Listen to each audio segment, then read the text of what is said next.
afternoon and welcome. My name is Tony Sertich. I'm the president of the Northland Foundation and welcome you all here to this great event.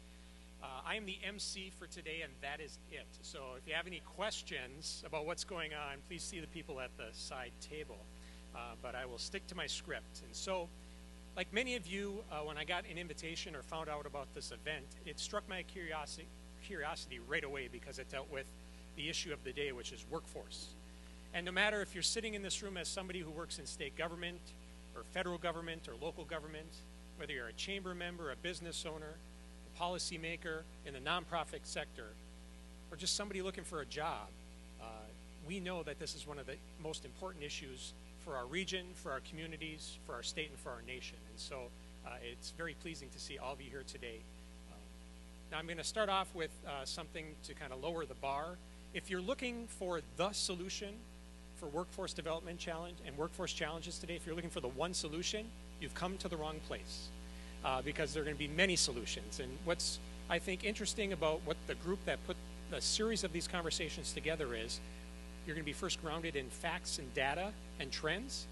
You're going to see what's working in some places to spur some ideas. And as we go through the series of these events, you're going to get real tangible solutions that you can walk away from. So this won't just be a meeting to just think about things and talk about things and woe is us. Hopefully you'll leave here today grounded in data and trends with some real world solutions to tackle these issues.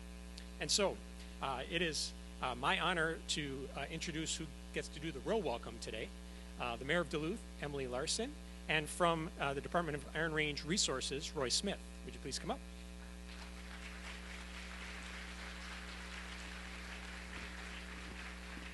So welcome everyone, my name is Emily. I have the privilege of serving as mayor of the city of Duluth, and I welcome you here to Duluth because it is not just people who live in the city of Duluth who are here today. We have people from across the region, and it is a pleasure to have you.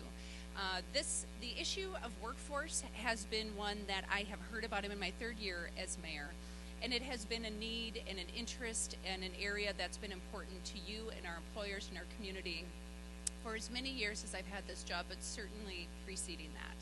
And so you're going to hear a lot about workforce from me this year. You'll hear about it in my State of the City.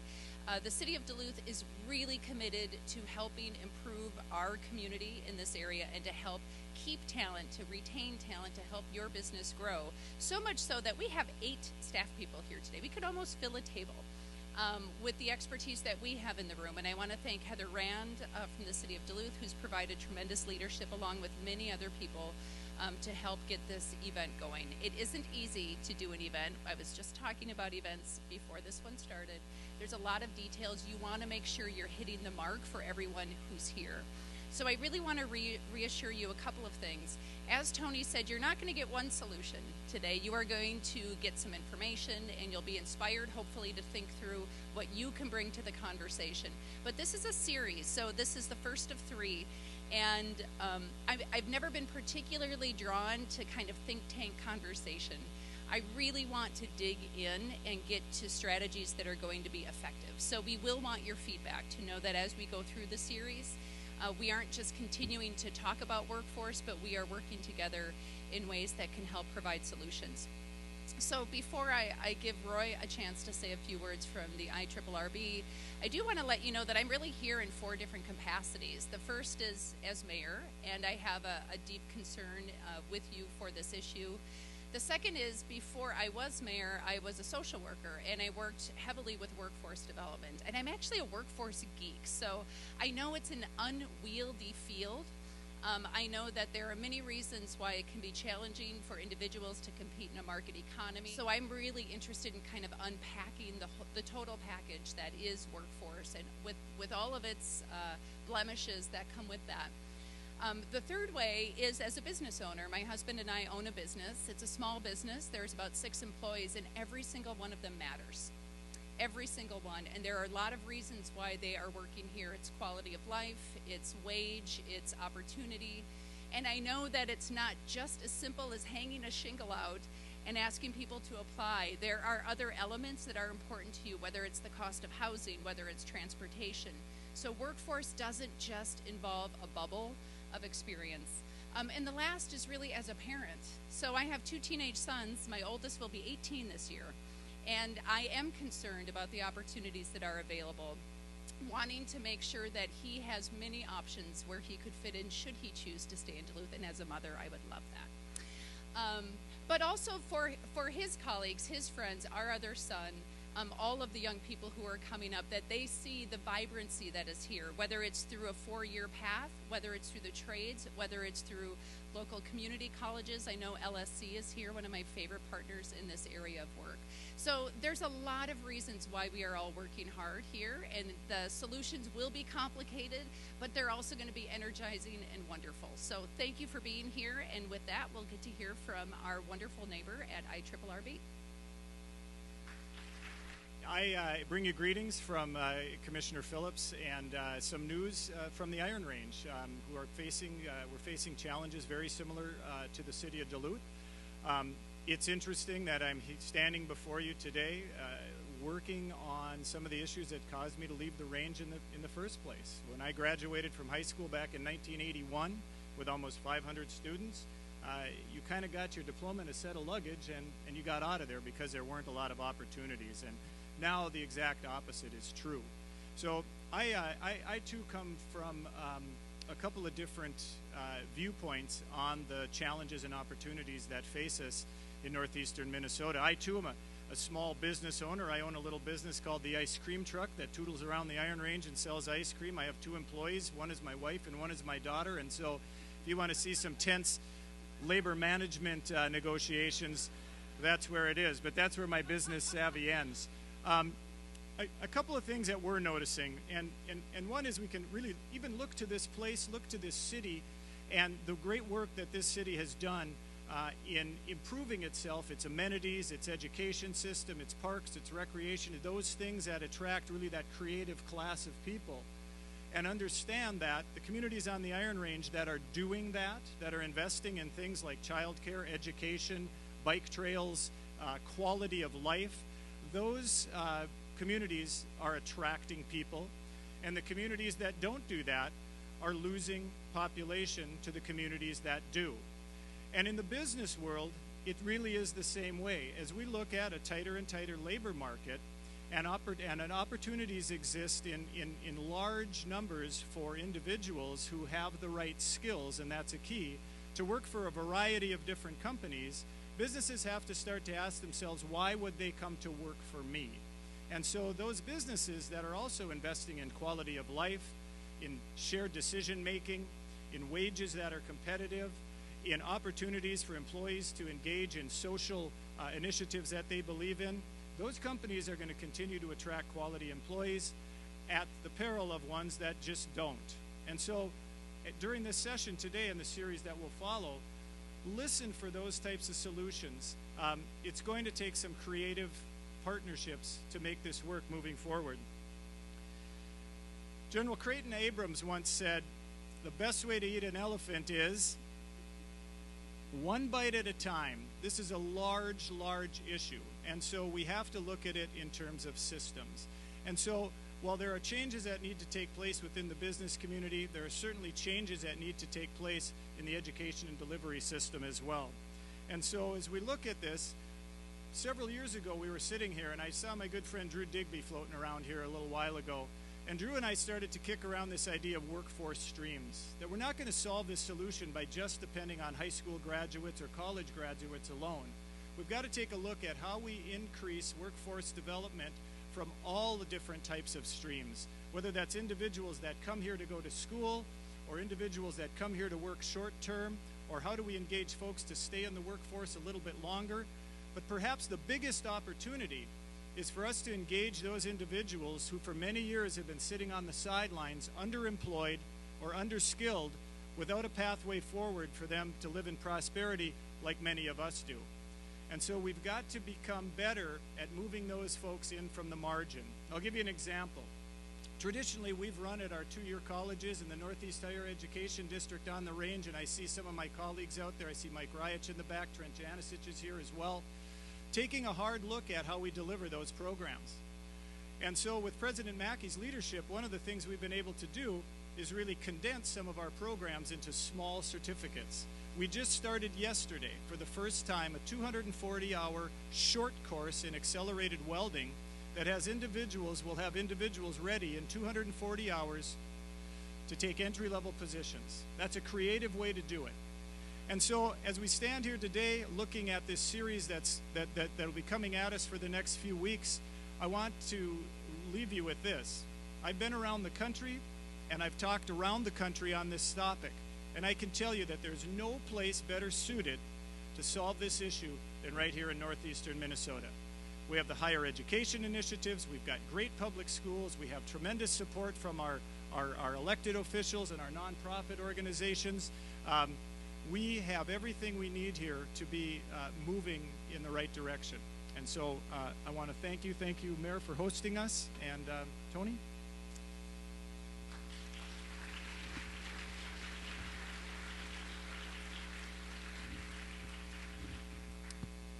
And you'll have to wait till the third of the series events where we'll actually serve the elephant that you'll eat one bite at a time. So I am actually tickled to see those two speakers stand before you today, and to have the amazing leadership of the Mayor of Duluth and the Department of Iron Range Resources joining arms in tackling this issue is something to be seen, and just, I think, shows how important it is. But there was a whole group of people that were involved in getting us here today and putting this series together, and I just want to mention them off the front here. And that is, of course, the City of Duluth and the Department of Iron Range Resources and Rehabilitation, the Northeast Minnesota Office of Job Training, Duluth Workforce Office, UMD, Saint Scholastica, and DEED all have played a role, and people in those organizations have played a role in bringing us here today. So let's give them all a warm welcome.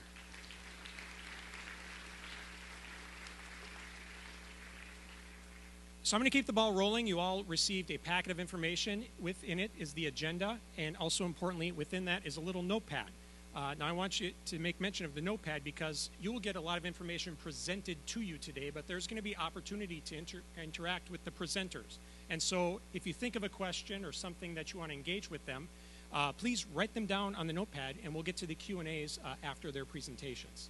And so with that, let's keep going, and it's my honor to introduce one of our presenters. And I'll be introducing Susan Brower, the Minnesota State Demographer.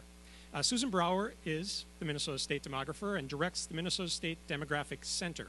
She became State Demographer in February of 2012.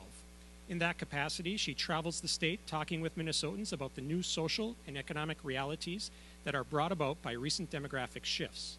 Susan's work applies an understanding of demographic trends to changes in a range of areas, including the state's economy and workforce, education, health, immigration, and rural changes. Susan joined the State Demographic Center after working as a researcher on the Minnesota Compass Project at the Wilder Research in St. Paul. And prior to that, she worked at the Population Studies Center at the University of Michigan. Susan earned her PhD in sociology at the University of Michigan, specializing in demography and family sociology. She also holds a master's degree in public policy from the Humphrey School of Public Affairs at the University of Minnesota. So please join me in welcoming Susan Brower.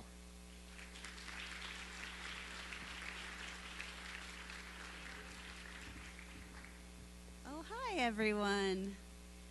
I want to tell you that when I took, well, my kids are a little bit older now, but when I took this job, my son was 5. He didn't know what a demographer was or a state demographer was, so I was trying to explain to him that I count the people of Minnesota. That's my primary job. And so he got somehow in his head that it's a running tally that I take everywhere I go, that I'm counting.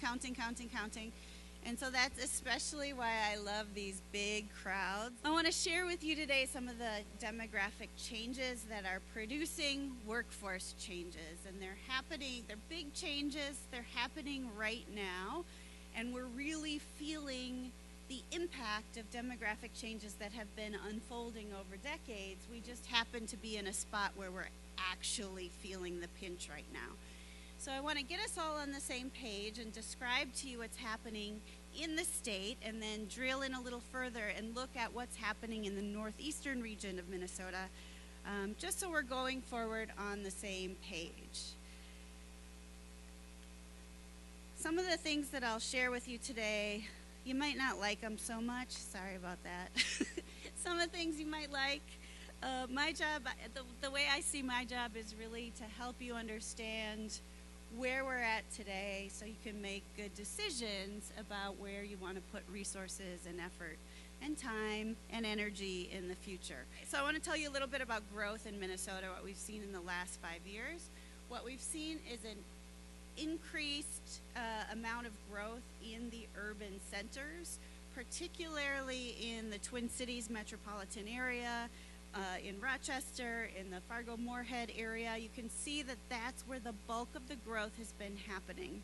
That's something that is not just true of Minnesota. The growth is happening primarily, the bulk of the growth happening in the center cities of Minneapolis and St. Paul. That's a pretty new trend. We haven't seen the level of growth there that we've seen in the past few years for some time. Here in northeast Minnesota, the growth has been much more moderate. There is growth, but the growth has been moderate growth, I would say. About 700 people added in the first half of this decade. I want to share with you what I think is happening with the growth of our labor force statewide, and I'll show you these numbers for the Northeast region as well, the 7-county Northeast region as well. But this is what the picture looks like for the state of Minnesota. And so I want you to kind of have a sense of what's happening statewide and also regionally. And what we can see here is that the growth in the labor force, that's the number of people who go to work each day or each night. They're available to work and they're either looking for work or they're already working. That is a number in Minnesota that has been expanding and expanding and expanding and expanding for as long as we go back and look at the numbers. In the 1990s, for example, we added about 55,000 workers each year over the course of that decade to the state's workforce. In the 2000s, that number dropped a little bit to about 34,000 or 340,000 over the course of the decade.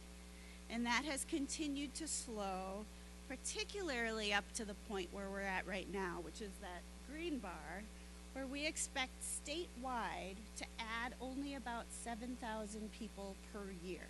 So we were zooming along in the 90s. We didn't even know that that this was a huge growth period. We knew the state was growing, but we just didn't know as employers and as people interested in economic development and well-being of our residents, we didn't really even know that that growth was there kind of propping us up.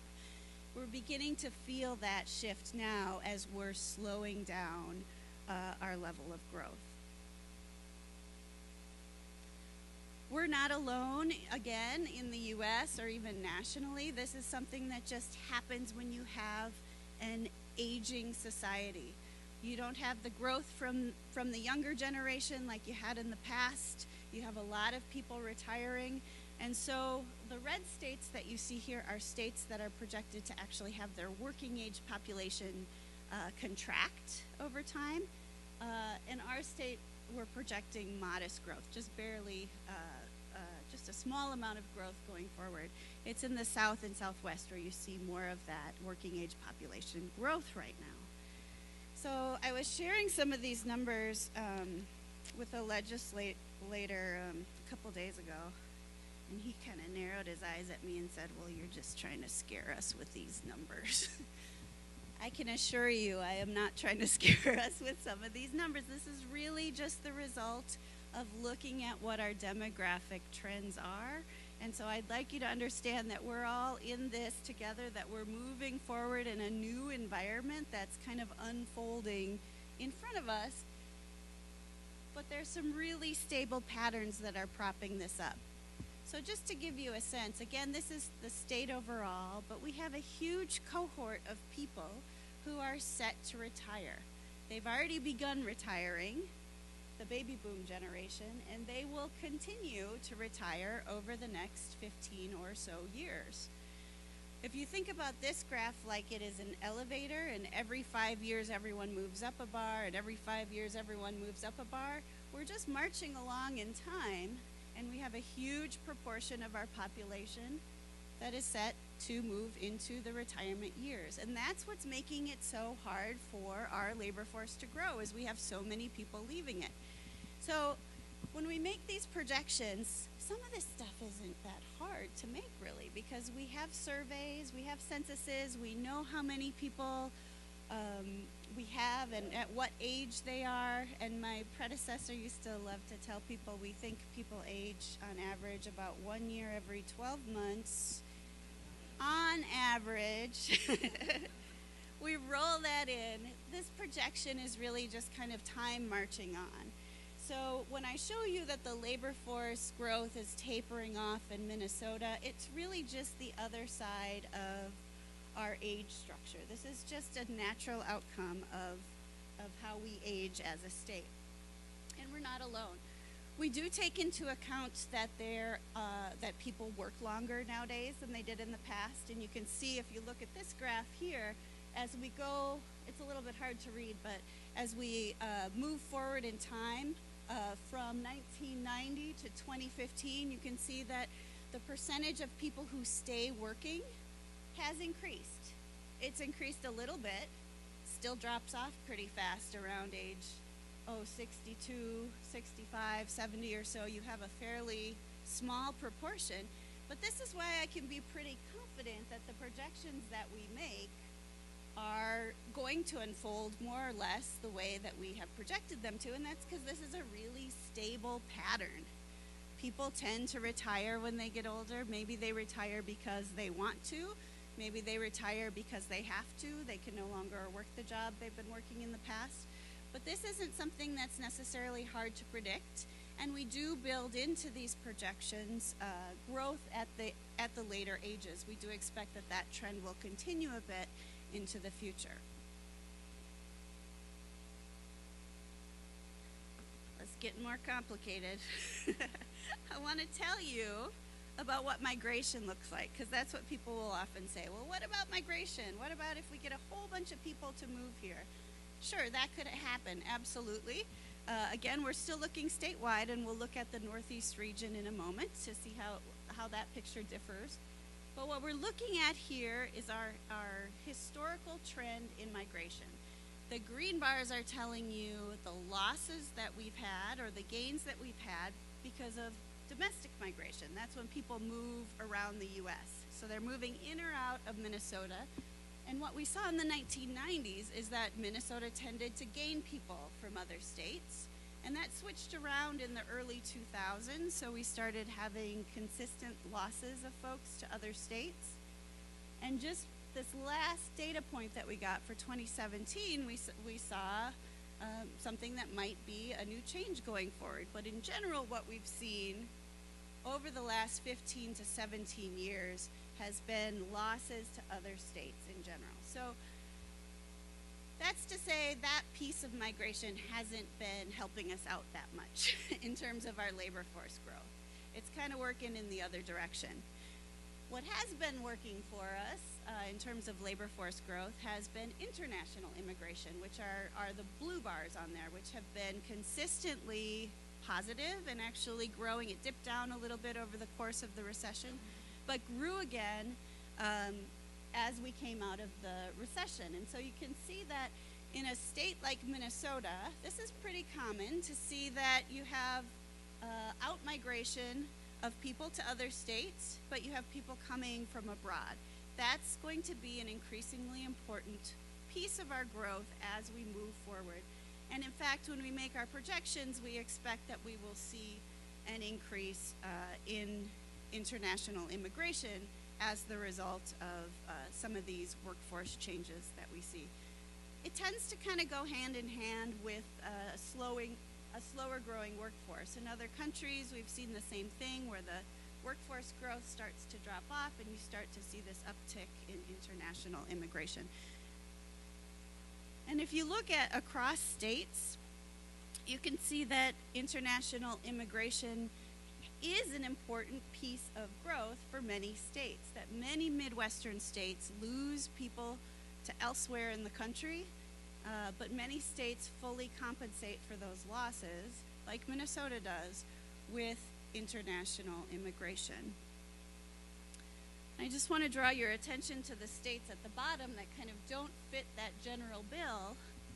And those are the states of Ohio, Michigan, and Illinois, where we actually see domestic losses that aren't fully compensated by international immigration.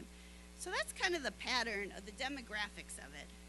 The takeaway for me is that we have had these patterns, these immigration patterns, we've had these birth patterns that set up our age structure. These things have been around for a long time, and they're here for a while to stay.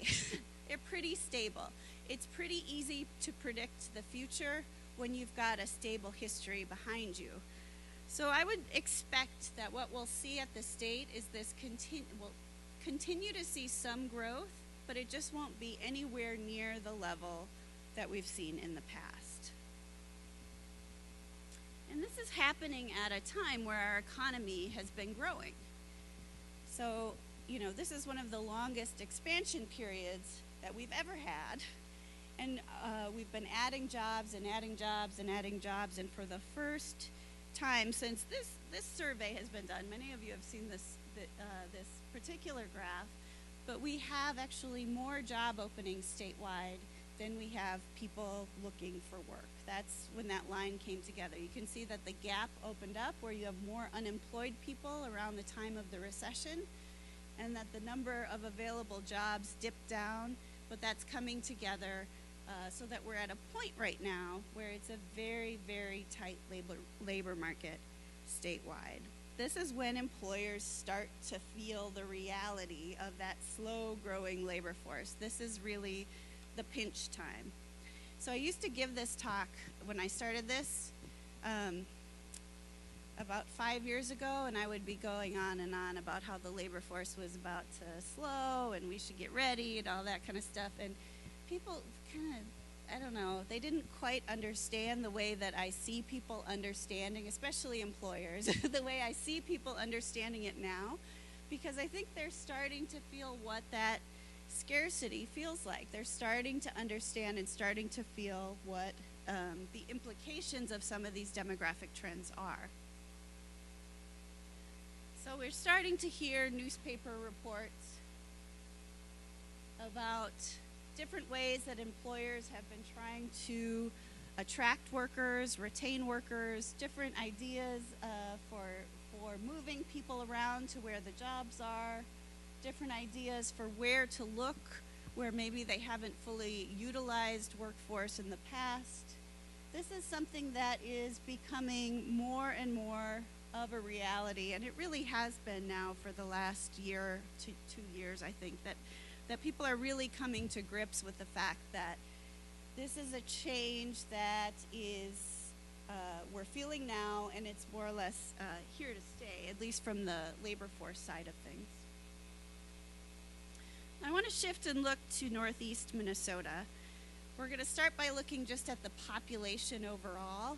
And this is what a demographer would call a stable population. So you don't see a tremendous amount of growth. You don't see a tremendous amount of decline.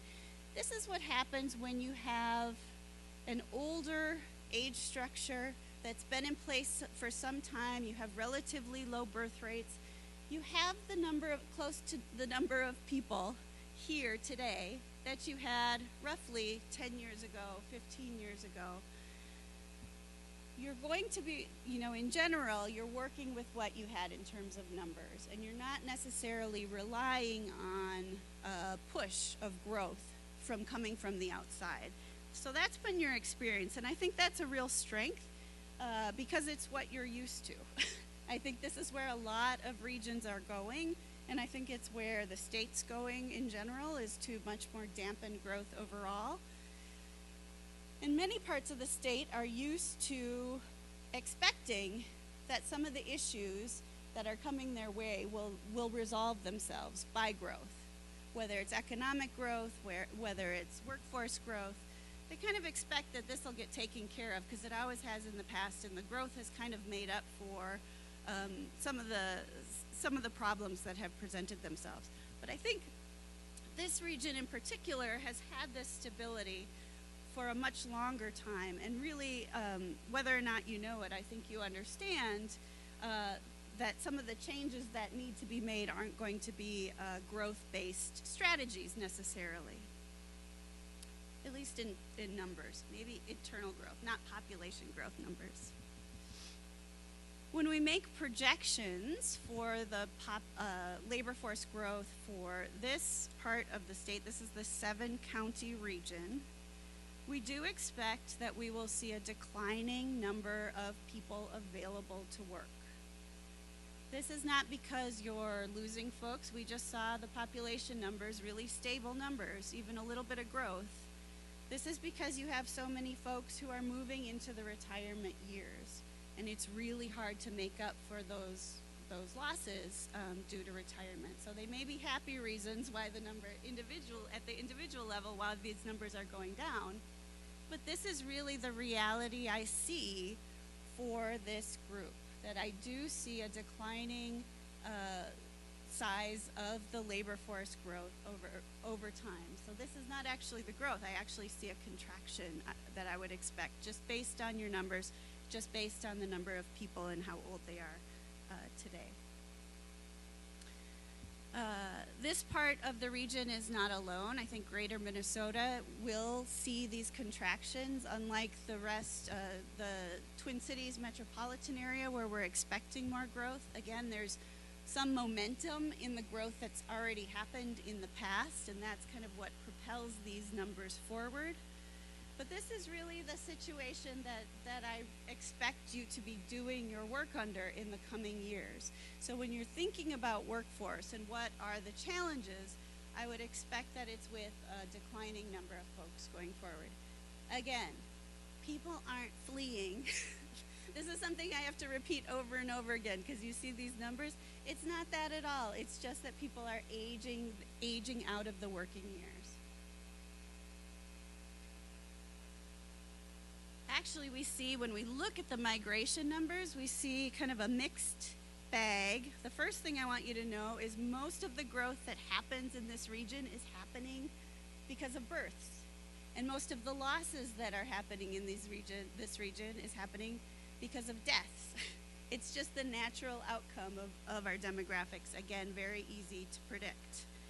If we zoom in on the migration piece, historically, this region has not seen a tremendous amount of domestic migration or international migration, but you do see kind of a mixed bag of where growth is coming from. Some counties, such as Carlton and Itasca, are seeing some domestic gains. That may be related to retirement communities, so that might be just a shorter term impact of the baby boom generation moving through the retirement years. But you can see that there's not tremendous losses in terms of people moving away from these counties. And there's not tremendous gains, maybe with the exception of St. Louis County in terms of international immigration either. That there's a pretty tempered flow of migrants in and out of this state. That's been the history. It's not to say it will be the same in the future, but that's what we've seen in the past.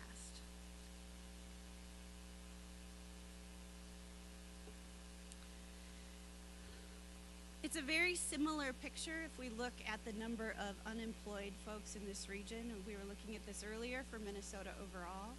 It's a very similar picture that we see a declining number of unemployed and an increasing number of job openings. So, we can say from the employer side, whoa, this is tough, this is scary. How am I going to keep my business going under these conditions? That's one way to look at it. Another way is to say, wow, there's more opportunities for folks than I've seen in a really long time. This could be a good thing. There could be some synergies here. But this is really when employers start to feel this pinch, and we expect going forward again that the labor force decline will continue to unfold as the population ages. So, what to do? I'm in this position where I get to lay out problems, and I don't always need to be solving problems. I know it's a strange position to be in, but I appreciate that the solution is not, or the conversation is such that it will not be focused on one single solution. And in fact, I think there are a lot of implications that flow from some of the trends that I shared with you today. I think we definitely have seen this and will continue to see increased competition for workers. Some positions may go unfilled. The shift kind of goes from what employers have in terms of job opportunities to what workers have, to where workers are and what they have to offer. There's typically pressure for compensation, wages to increase during a time like this.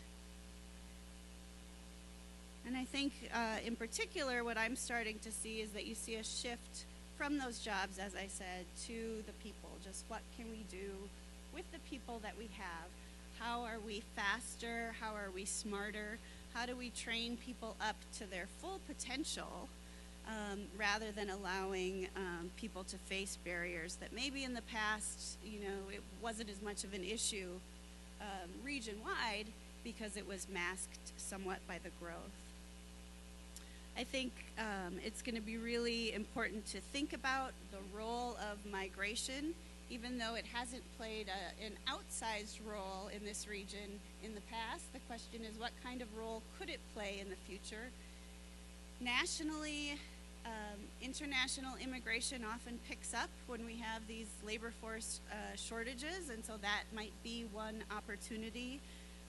And then there's displacements that we would expect in the coming years from within the U.S. as well.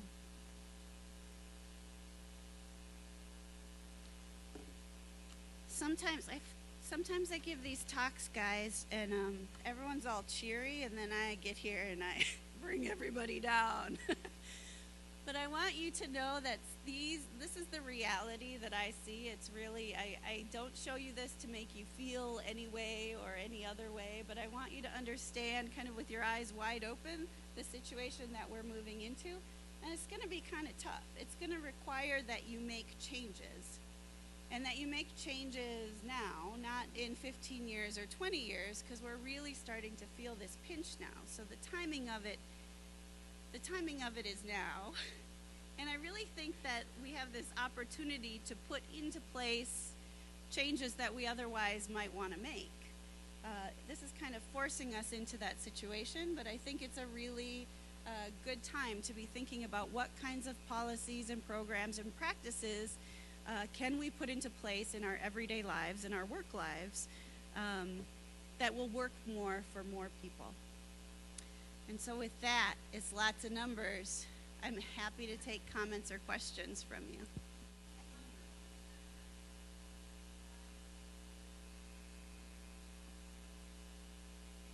Yeah.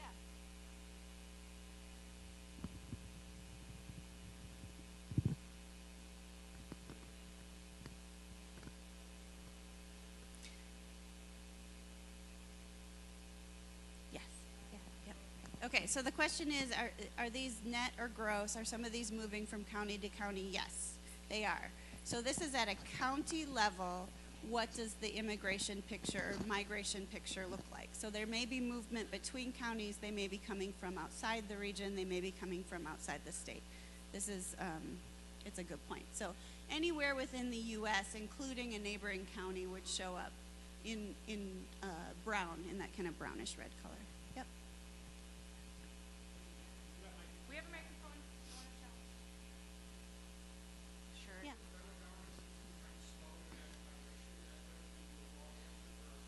The question was, currently it looks like our federal government's trying to slow immigration. Is that the wrong answer for our picture here? For Minnesota, I really don't see a way that we can make some of the transitions that we need to make smoothly without the continued flow of immigrants from other countries. We've relied on it now for the last at least 17 years. For a large proportion of our workforce growth, it's been picking up. If we see a restriction on immigration at the federal level, we're going to feel it because we're at a very, very tight labor market across the state. Where it's true here regionally. It's true across many regions of the state.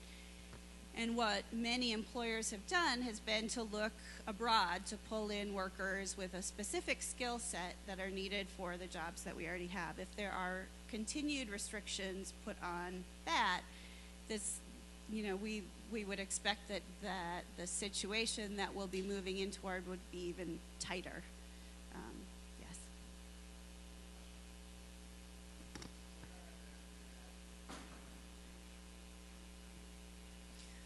Where are the people, yep, so the international people entering St. Louis County, where are they coming from?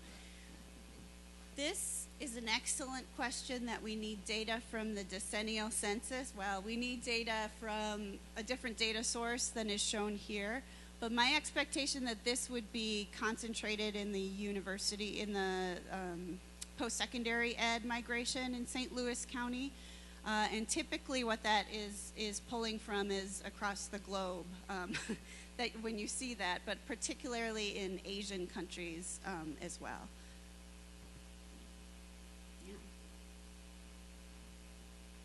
Yeah.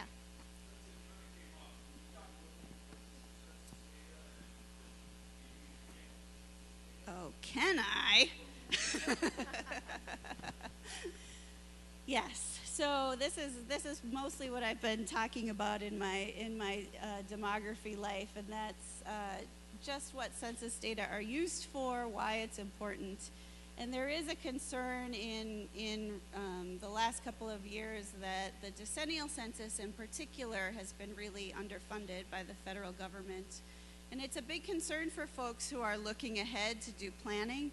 It's a big concern for folks who rely on federal funding, because that's typically how those dollars are pushed to local communities, is on the basis of census funding. And it's a big concern for, as we look forward to do our political redistricting, just how fair will our representation be if we have poor numbers to go off of. So the situation at the federal level is that they're operating under continuing resolution after continuing resolution after continuing resolution. Well, the Census Bureau is trying to plan a decennial census, and it's really hard to say, do we ramp up now? Do we hire now? Is this the time? When typically at this point in the decade, that's what they would be doing. That's the situation that they're in, is they're just not able to plan, and we're starting to feel, even in Minnesota, the impact of that inability to kind of look forward and make the investment in the outreach and promotional activities that they would normally be doing right now. Yeah. The labor force participation rate here, my understanding is here in the Northeast region, it's a little bit lower, the workforce participation rate. Yeah. Which makes these numbers a little bit more scary, but I'm just wondering if you can speak to that at all. I would say that when you look at labor force participation rates, and if you see them declining at all, and in particular in a region like this one that has the demographics of this one, that typically that's reflecting an older age structure rather than any kind of individual behavior. And so I would look really carefully at age by age by age. And my expectation, I don't have those numbers in my head, but my expectation would be that it's reflecting the fact that you have, a fair share of 65-year-old men and 65-year-old women who have already moved into retirement. So, yeah.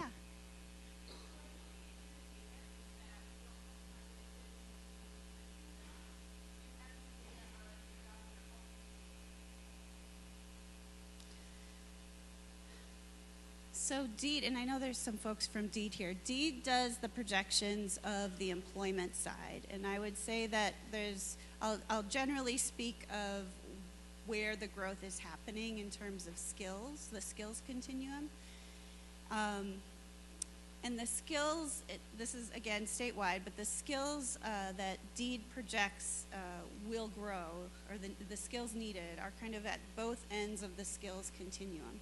So on the one hand, you have this growth in sectors that need highly trained, highly specialized folks, which makes it pretty tough under conditions like we have with a very tight labor market to slot people into just exactly the right spot, because you have just a few number of people relative to the number of positions that you have. On the other hand, you have this growing, particularly driven by the health care of our older adult population, skills at the lower end, or jobs at the lower end of the skills continuum.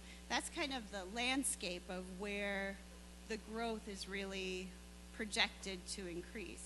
Now that's potentially intersects with a strategy that regions like yours can think about, is how do you move people toward one end of the continuum and know that some jobs will have technological do have technological solutions, and then the question is, when can they be implemented? There are many healthcare jobs that we will need to fill in the coming years just because of having an aging population. We know that there's going to be this tremendous amount of growth where we'll need people, and we'll need people in the exact same location, and you can't cut down very much. Technology can't improve that ratio that you need. And so I know that that's going to be one area of growth in the future.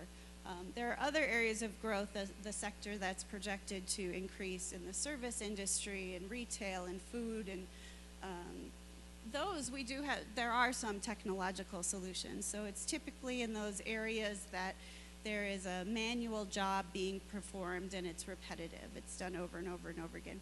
Those are the areas that you would expect to see technology replacing some of the jobs that people now hold. And the question is, how do we transition people from that kind of work into higher order skills that pay more, that are better for the well-being of those folks?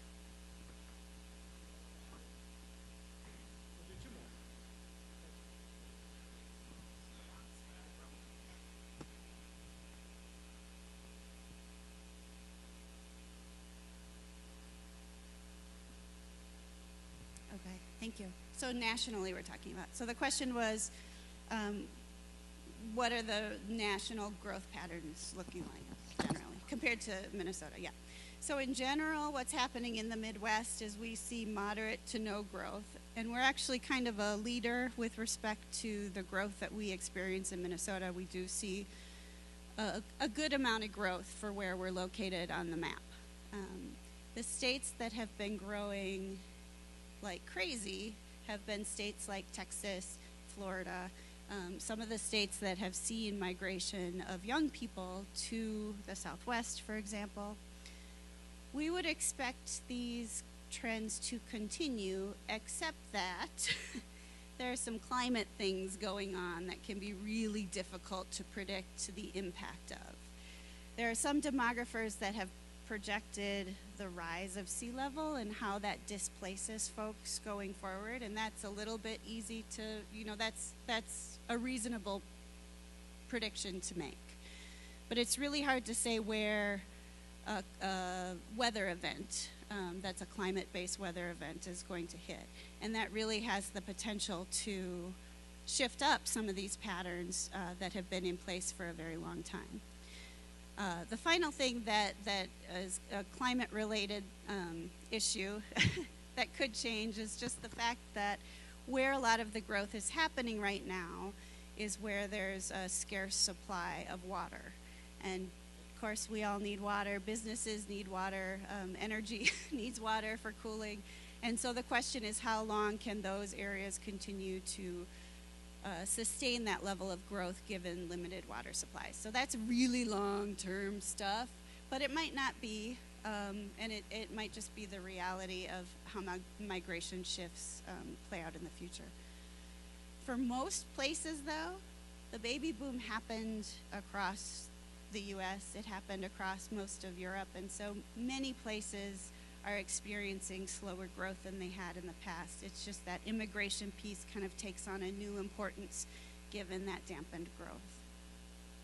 Last question in the back.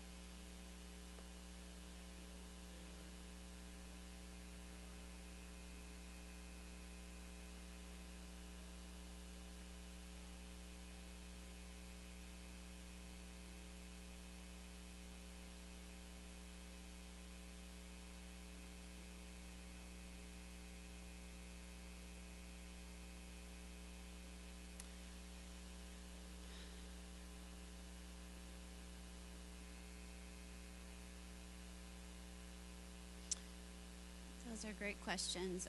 So just to repeat, are there any kind of correlates of growth in within the occupations or within industry that we can point to? I guess there is some of that, but it's tempered by the availability of housing. So in particular out west, some of the migration that occurred initially, I'm thinking of California, of course, in the tech sector, we're starting to see some of that reversed just because housing has become so unaffordable for so many. So we actually see a net outflow of folks from California and from, the San Francisco area, whereas in the past we'd see both international and domestic migration to those areas. I would say, we did look at the numbers for some other Midwestern states, Michigan, Ohio, and Illinois in particular, and I would say that those areas in particular have been pretty hard hit by some of the shifts in manufacturing, and that some of those numbers are likely reflecting those changing industries too, that the jobs just aren't there in those regions to support the folks. So not everyone across the board is in the same boat as we are. We're really in a time of unprecedented growth, and really in Minnesota and even regionally, we do have a diversity of industry that supports some of these downturns. So I would say, even though moving forward it looks like it's going to be tough, it probably will be. We're starting from a pretty strong place. So that's the good news, guys. And good to end on good news. So let's thank Dr. Susan Brawley. Thank you. We're now grounded in data and trends, and now we have our next presenter, our final presenter, to talk to us about some solutions and ideas. Now, the IRRRB has the corner on a lot of the R's, but they don't have two R's in their name, and there's two R's that are still available, and that's recruitment and retention. Two different things, but both very important to workforce and workforce development, and we'll be hearing a lot about that for our next speaker. Gerry Hoeffner, president of Personal Dynamics Consulting Group, and he specializes in change management, corporate culture enhancement, and employee development. Gerry has 2 decades of employee development experience and has found a unique and energizing approach to training employees and their management teams. Gerry's experience in manufacturing, retail sales, financial services, and the medical field provides a broad spectrum of insight and knowledge to his work. Gerry travels throughout the U.S. speaking on issues involving business and the human element. He supplies educational and consulting services to managers, owners, and employees aimed at implementing change and improving the performance of their teams. HR Magazine, which I know is on everybody's coffee table at home, called his work on the Workforce 2020 program the most effective part of the day.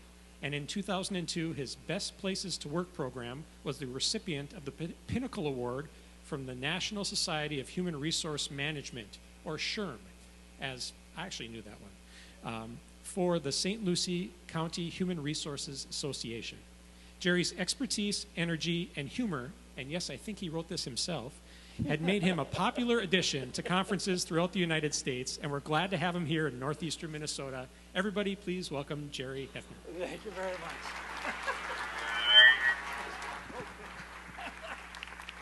Well, good afternoon. And so, do you mind? Can everybody see me from here? Camera guys, you good? All right, good. So, I move around a lot, so the stage only is dangerous if I go up there. I kind of forget where it is.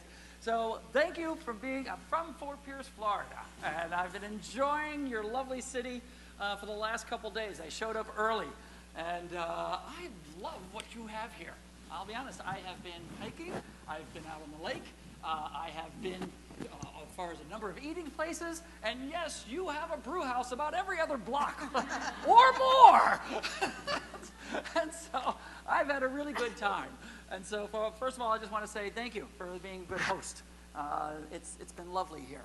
And so, also, I want you to tell you, if we're going to be trying to do an exercise. This is one of these ideas that once you start to do it, you realize they're probably just going to be a mess. But if you want to try to do the exercise that's going to be coming up later on, start warming up your laptops. Go ahead and turn them on and get them up to turnovercalculator.com, okay? All right, good with that. So, why should anybody be concerned, okay? Here it is. The hiring strategy you're using today is not going to work. I'll tell you, it's not working now. You just don't know it yet. And so what you're doing in the workplace and what you're going to have to do going the first, as far as hiring and recruiting, you're going to have to change. You heard it from your first speaker, you're hearing it from me. The way we do things is not going to work. And here's the reason why. Yes, I'm going to give you some graphs as well, just different ways of saying the same thing. But this is your unemployment rate here in Minnesota. Now, from an HR standpoint, I'm going to tell you, by the way, my background includes I was a vice president of HR for Pepsi-Cola Bottling, executive vice president for a bank all throughout Florida. And so then about 18 years ago, I sat out on my own, okay, as a consultant. But basically, when the unemployment rate is above 6%, advantage goes to who? The employer or the employee? The employer. You can find anybody you want. And so we had a number of years where we were above 6%. Between 4 and 6, game even. The good ones can leave. The bad ones stay with you. And by the way, I am rude, I'm blunt, I'm to the point. And I don't mind being politically incorrect. I'm just going to give you a fair warning. I'll insult somebody before the end of the day. When the unemployment rate goes below 4%, then the advantage goes to who? All the workers. Anybody can go out and get a job. They can leave everybody, they can leave you in a dime. 5 cents. They'll leave you because the copier didn't work today. And so now, game changes at that point. And that's where you're at as far as Minnesota's concerned. If you look at Wisconsin, I just threw them since they're so close. You know, they're basically right there with you. In your area, now look at the drop just in the past year.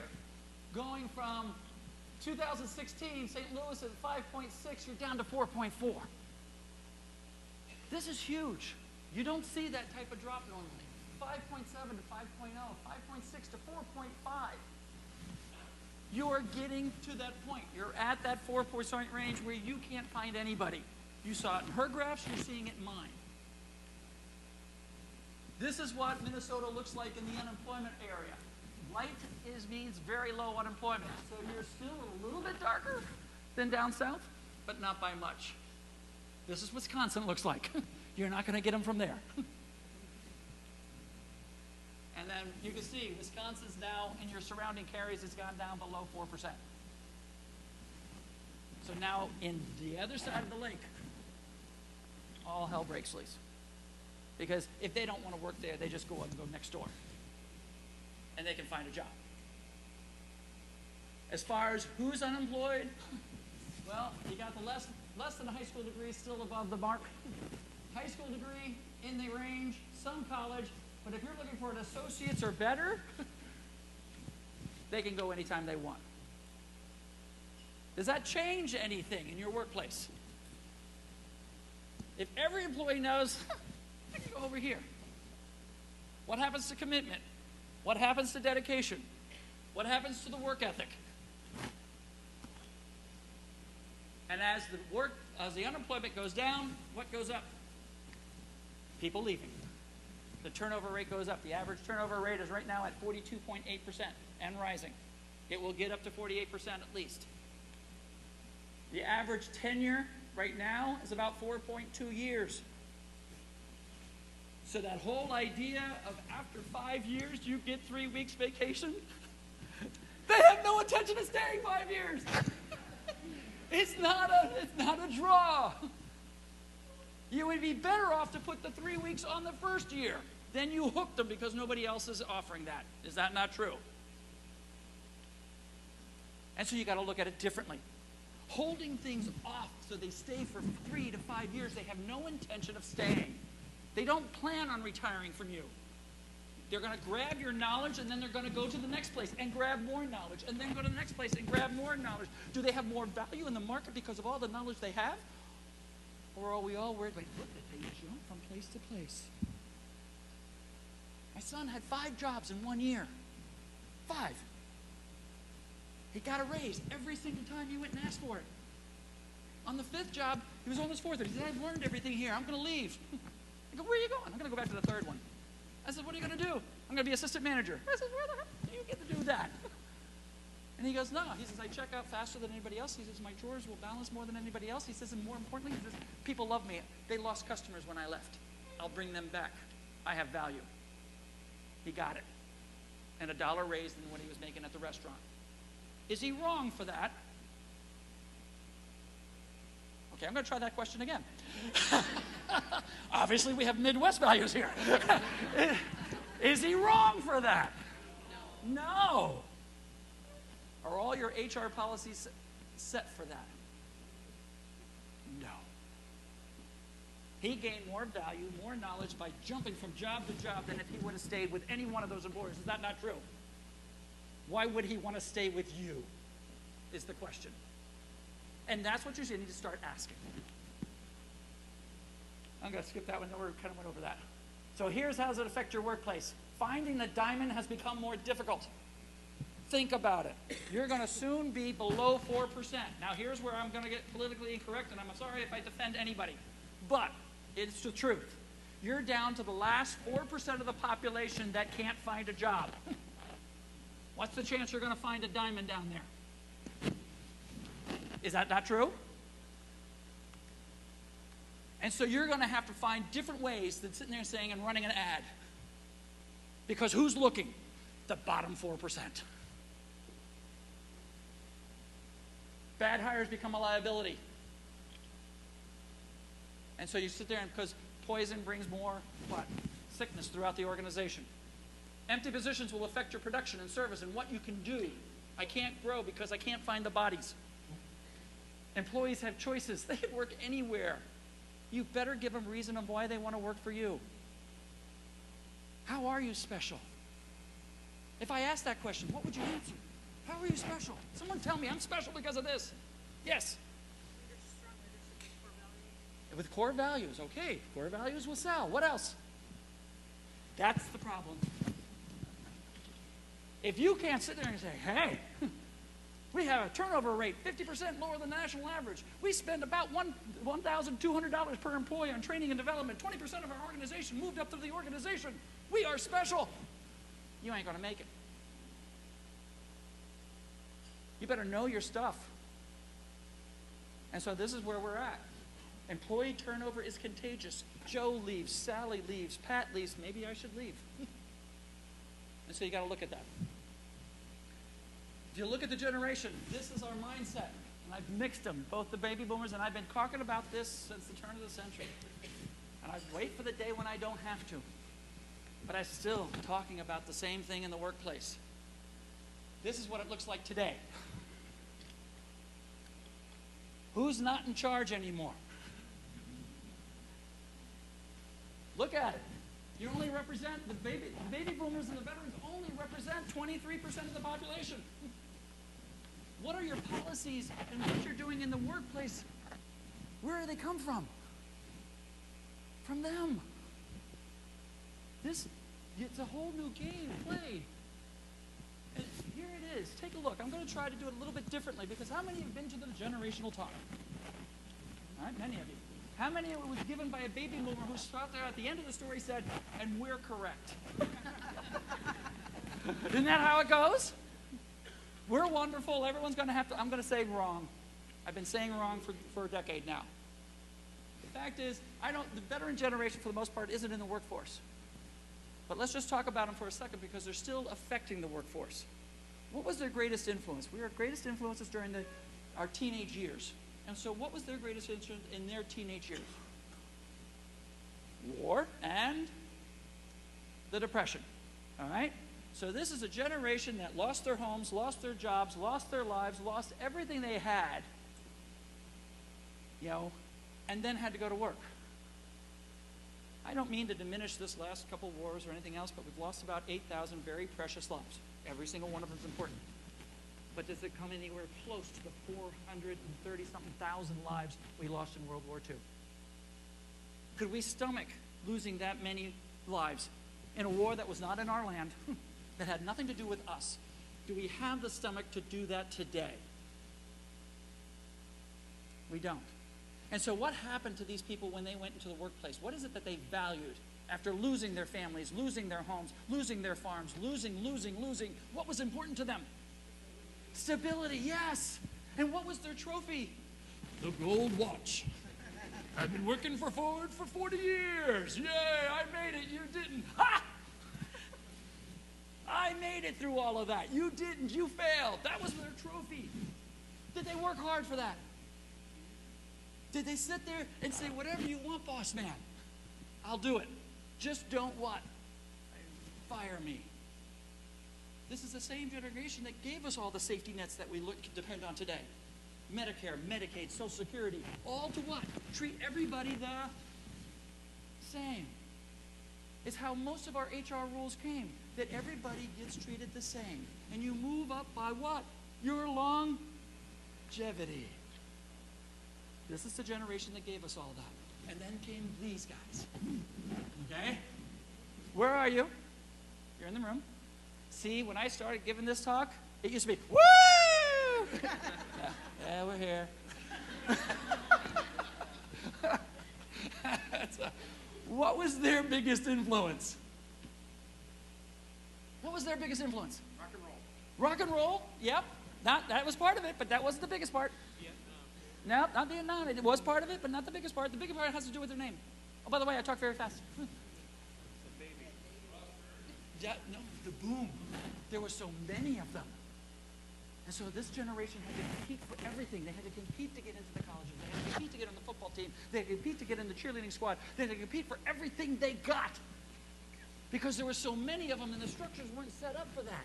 So they had to fight for everything. So how did that influence when they got in the workplace?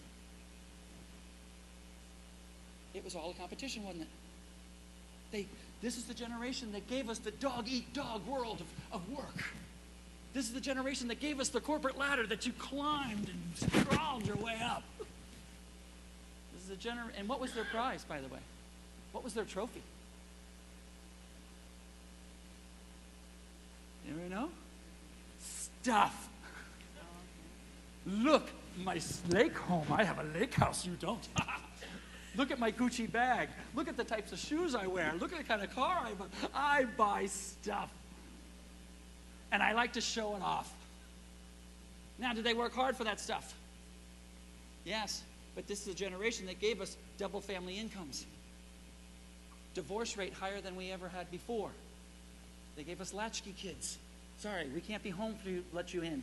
You let yourself in. You make your dinner yourself. Do this yourself because we all have to go out and earn money, so what? We can buy stuff. I am one of 8 children. We were raised in a small house, all 8 of us. We had 1 car, bathroom and a half for 8 kids, and a mother and a father. Now, I have a glass house. 3 kids, 5 cars.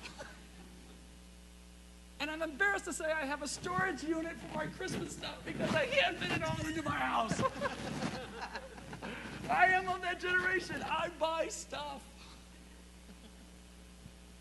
And so it was different. They worked hard. They did whatever they could, including divorces, including walking away from their family members to get what they wanted. And then came this generation. You're here, correct? Yeah, there they are. See, they still have life. We'll zap it out of them yet. What was their biggest influence? It was not technology yet. I'll help you. They are the latchkey kids. It was the first generation that basically, depending on what you looked at it, their parents weren't home much. And so they had to raise it themselves. They looked at their government and you couldn't trust it. It was either Bill Clinton or Richard Nixon. Both sides lied. Both sides did whatever. You couldn't trust your government. You couldn't trust your church because this Catholic priest or this evangelist was going to jail.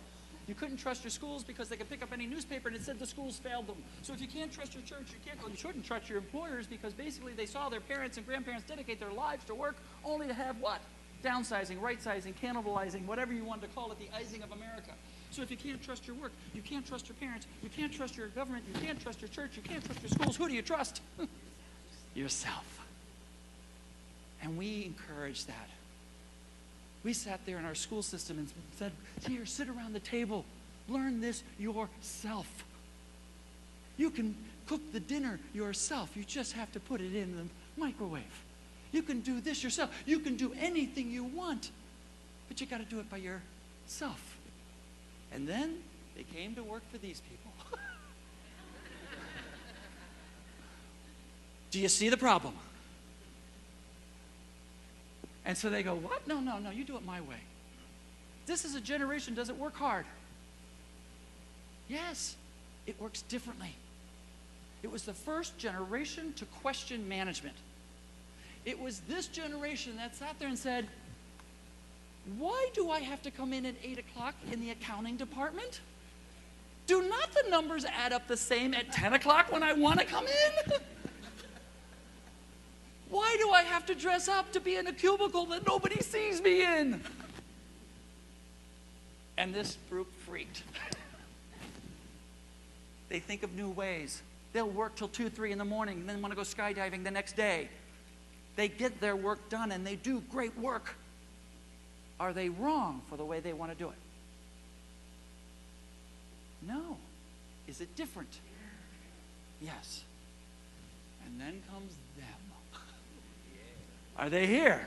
Yes, they are. All right, very good. They're starting to show up in management meetings. Great. What was their biggest influence? Technology. All right. So to this group, everything happens when? Now. Let's go. All right? And by the way, we raised them that way. We are the ones who wouldn't even let them go across town without putting a video in the back of the headrest in the car so they are entertained constantly. Is that not true?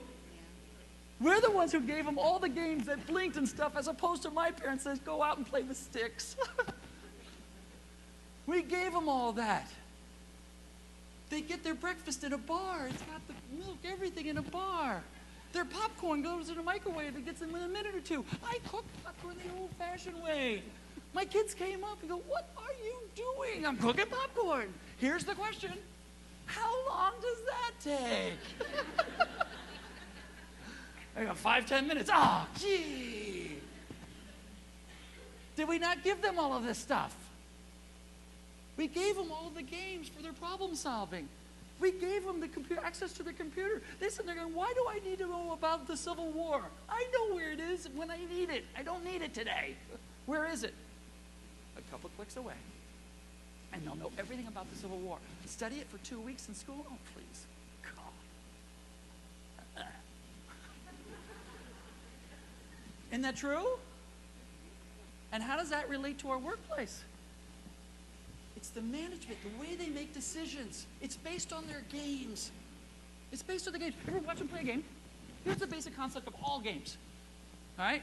There's a queen or something to save, okay? And there's a monster or two in the way. And all of a sudden, you're sitting there going, you know, and you watch them play. What do? They go right at the monster. Attack it. Get killed. They're dead. And they automatically get another person. And they go at it again.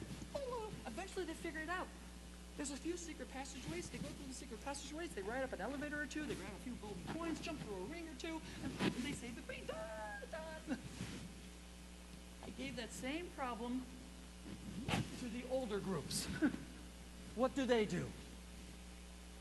Well, we're going to have to analyze the monster. Let's form a committee. All right, let's say about 6 weeks out, we can all get together.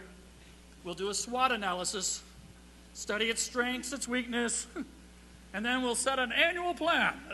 And by this time next year, in about a year and a half, we will have killed that monster. Like, what the hell? Just kill the thing. Are they wrong? Are they wrong? As far as our population, our consumers, our users of our products, the people we sell to, isn't that their expectation? That everything happens when? Now. They want the latest and greatest.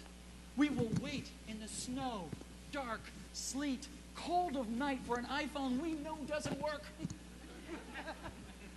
Only because we want the latest and greatest. Is that not true? I took my wife out shopping for a dryer. She saw one of those red ones. Whoa. Red one. I want it. And I says, $1,400. $356 over here. I says, what's this one do that doesn't do? It says, it steam dries. All right. I stick wet towels in a dryer. What do I get? Steam. Done. $356. He says, it doesn't wrinkle your clothes. It does if you leave it in the dryer for a week like we do. But did we want it? Think about it. The refrigeration industry has to put in something new in the refrigerator every 3 years to remain viable. Every 3 years they have to come up with a new invention for the refrigerator.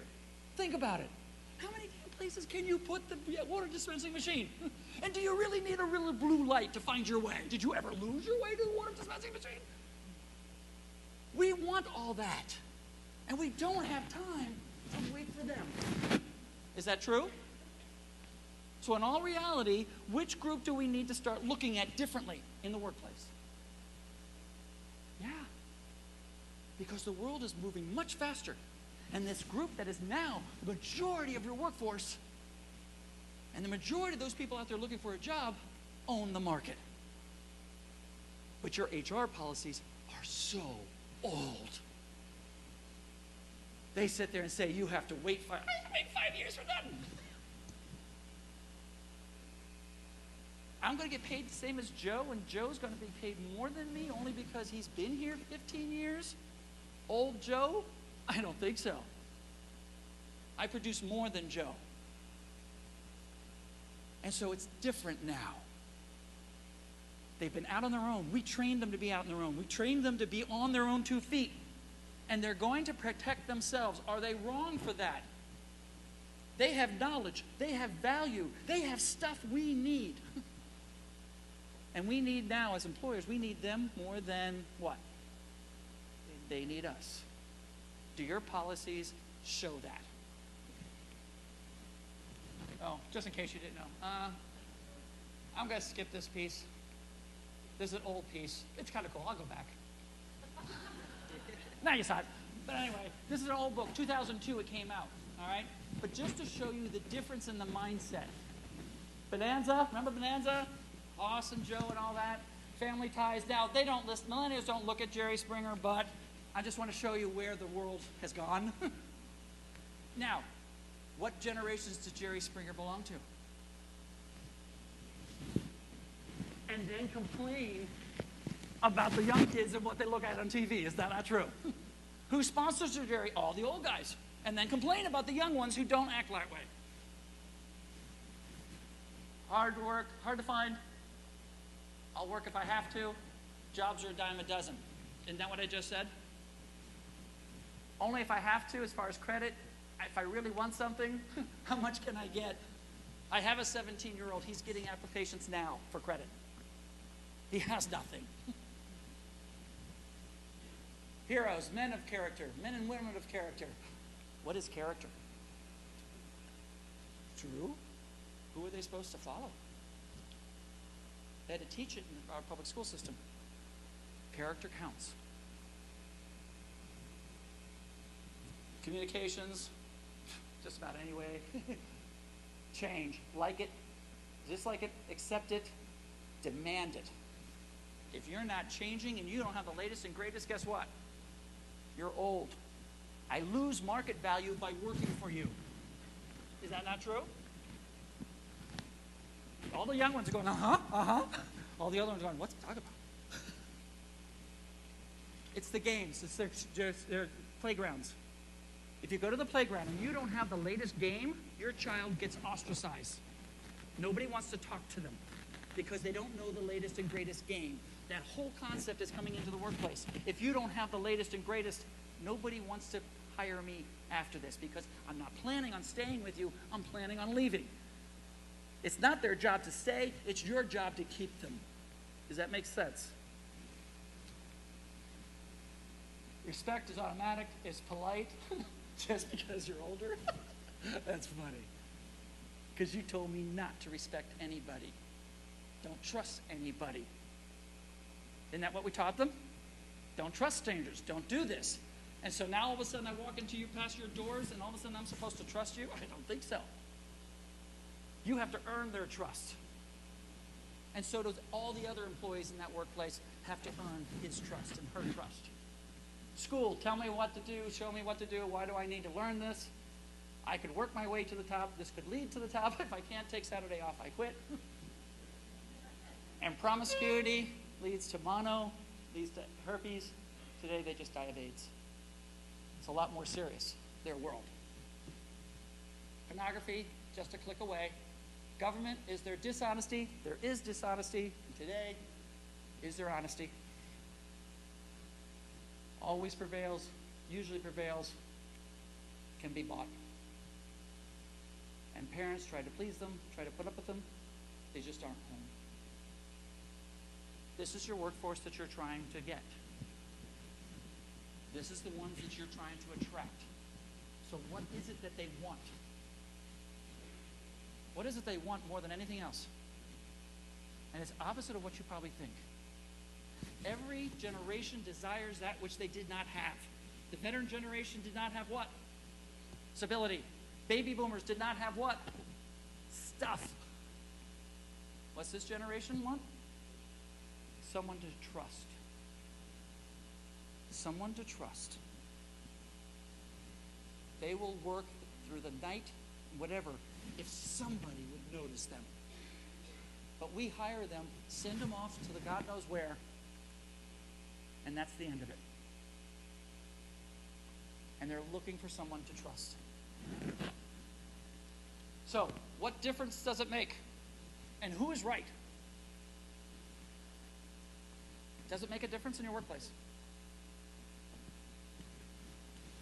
If you want to attract them, it does. And which generation is correct? In one way or another. You're going to have to get them to work together. But in all honesty, the market's closer to the younger ones than the older ones now. The time has changed. So how's it affect? It's a new concept of how work works. Embrace it. It's about the culture of the workplace. Who owns your culture? Who does own your culture? In your organization? Yep. Cool. What about the rest of you? Should management ask that question, who owns our culture? Given what I just went over. Because that's what's going to interest them more than pay. They can get money anywhere. They can be paid to be miserable. If you have employees complaining about pay, what they're telling you is, if I'm going to be this miserable, you're going to have to pay me more. Happy employees don't ask for raises. Is that true? It's the miserable ones that do. So if you're sitting there, who owns your culture? That's huge. And if you learn nothing else today, learn that. Employees do not plan on retiring from your organization, and workforce is mobile. Why would they want to work for you? So where are you going to get money to make changes and everything else? And that's why we wanted to go to the turnover calculator. What position are we going to look at? So someone throw out a position. What was that? Okay, come closer because you're going to have all the numbers. All right? Direct. What's the direct support professional do? Caregiving. Okay. All right, cool. And so then we're just going to go down. What's the out? You can just round about. Just round everything off. Yeah, how much? About $11 an hour. Okay.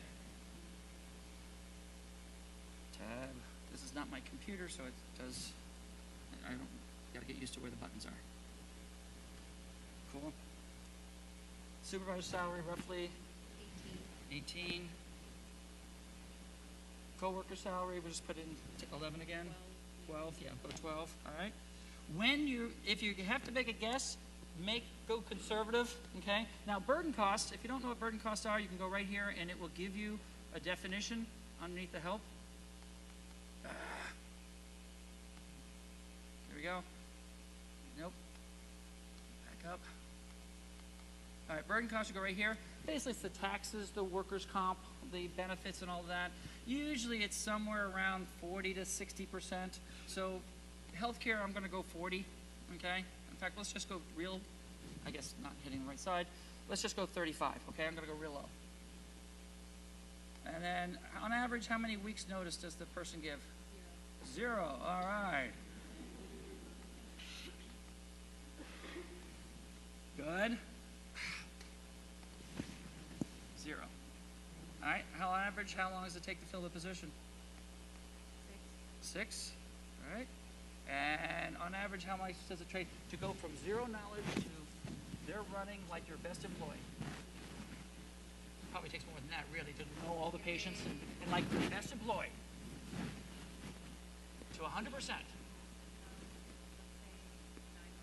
9 months. All right. So that's 9 months is what?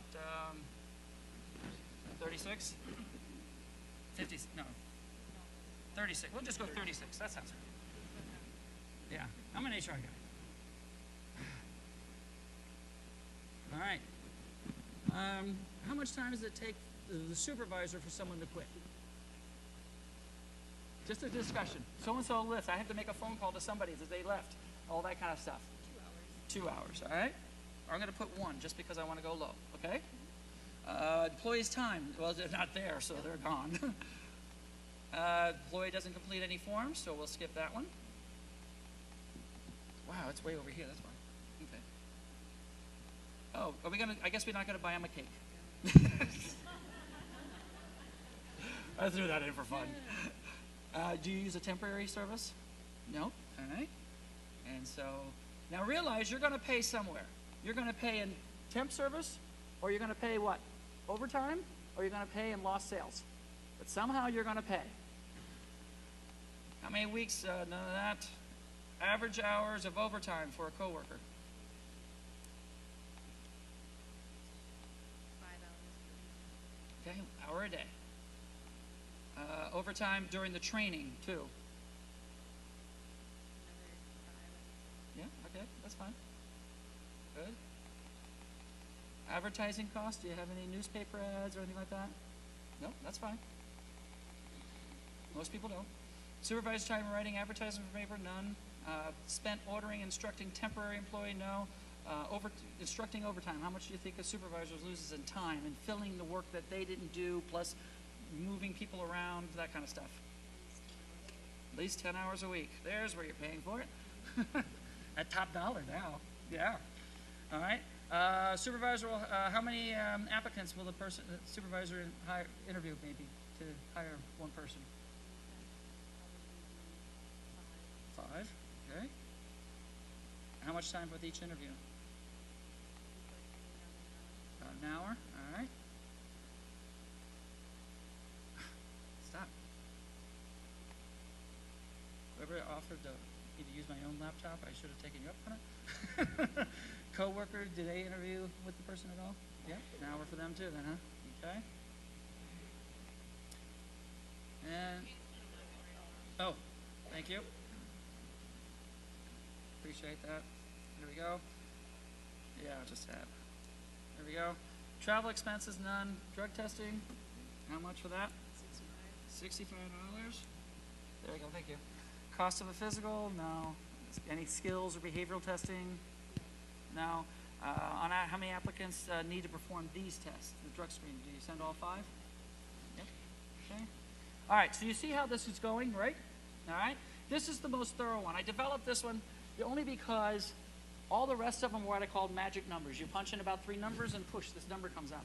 This way, if you've noticed that every step of the way, it's calculating how much that step cost.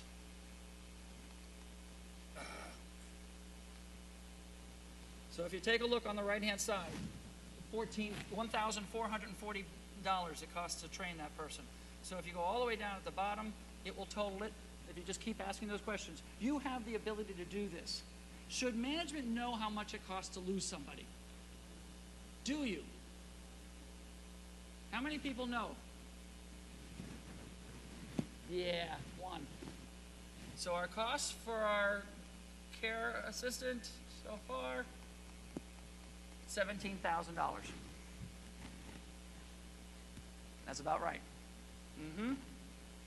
And so $17,000. How many, I'm not going to say how many you lost last year, but how many do you have to lose to have big money here? Now, you had some people actually do some. We started early. You want to share some of your numbers?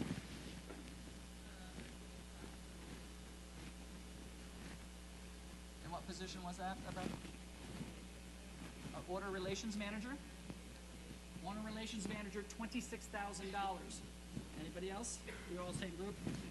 What about Blue Cross Blue Shield? I'm sorry? Uh-huh.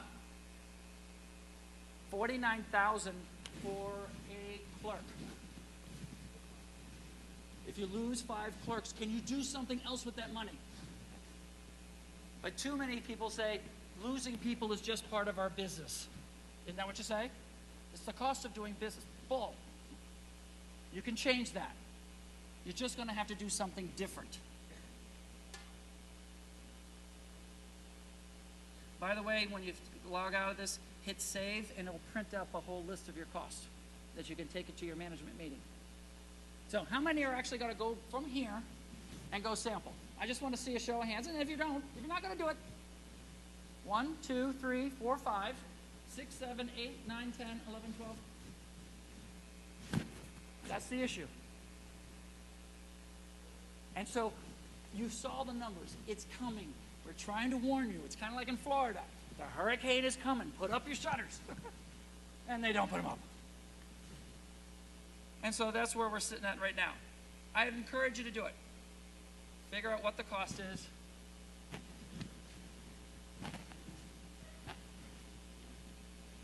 How many, do we have any HR people here? Cool. All right. How many people in the general, all right, know what their turnover rate is? The actual percentage, not, oh, it's kind of high, it's kind of low. We have a big group that stays. This is the answers I get when I ask the question, as opposed to 26%. Okay? Should HR people know that percentage? Should owners, CEOs know that percentage? They know how much shrinkage they have from the warehouse, do they not? They know how much income they get from the accounting department. They know this from this group. They know how much per item costs. Why wouldn't they know these numbers? Other than they just don't care. And so you gotta have to care. And hopefully these numbers, these graphs that we're leaving behind on the internet, you can get. And get them to care. If not, call me. I'll be glad to run through them. All right, this is what we just did. It's the case I couldn't get onto the internet. I had a backup plan. And this is the report you can get at the end. So, this is one of my clients down in Florida. All right, just to give you an idea of what it costs for some of theirs. And so, a warehouse person, and this is only hard costs. We did the number was so high, the management team wouldn't believe it. So I only told them their hard costs, what they actually spent.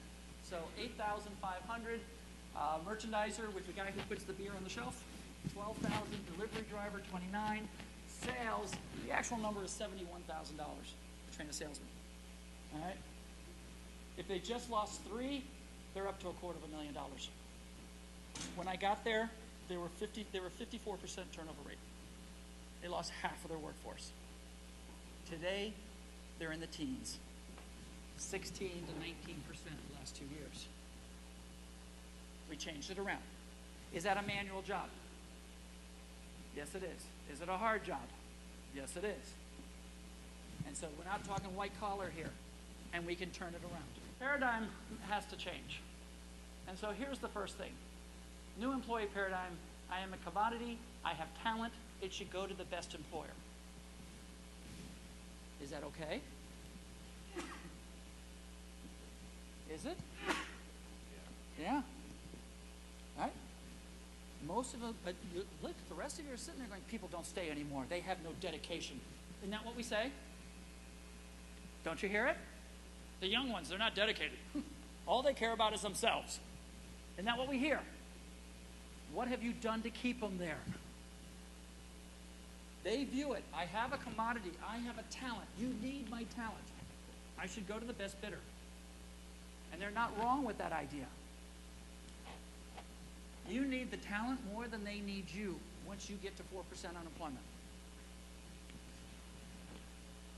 Good employers are employed. Good employees are employed. So where are you going to get them from? If not the 4%, where are you going to get them? Yes, you steal them from each other. That's how the game is played. No longer are you concerned about everybody in this room? In a kumbaya type of way, yes. But as opposed to if I'm going to lose my job, I'm going to steal your talent when push comes to shove. Is stealing okay? And you have a session coming up on recruitment and retention, and I hope they talk about how to steal employees. I'm going to switch this, sorry. Is that better? I hope you tell you how to steal employees. You need to start looking at it. How many still have paper and pencil applications? Please don't raise any hands. Thank you. All applications should be online. Why? Most of the applications are filled out between 9 o'clock and 2 in the morning. Why? They're home from work. That's when they get home. The kids go to bed, and now I go look for another job because I'm miserable in mine.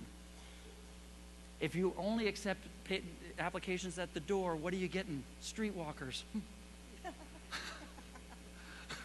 The people who don't have any place else to be during your business hours. Does that make sense? Get online. And then always be accepting applications. No longer do you sit there and say, no, we don't have any applicants right now. We're not accepting. Oh, shut up. You don't know what's going to be like next month. Is that not true? You are always accepting applications. You want to choose from this many, not the last 2 weeks. Organize your data so you can do searches. And if you think that costs a lot of money, it doesn't. Talk to me. You want that Budweiser group? $19 a month for their application. And they can screen for talent and all that for $19 a month. It's not sophisticated, but it works. Everybody in this room can do it. But you want to search for certain things. And you want to be able to go back at least 6 months. It's always fun to call people.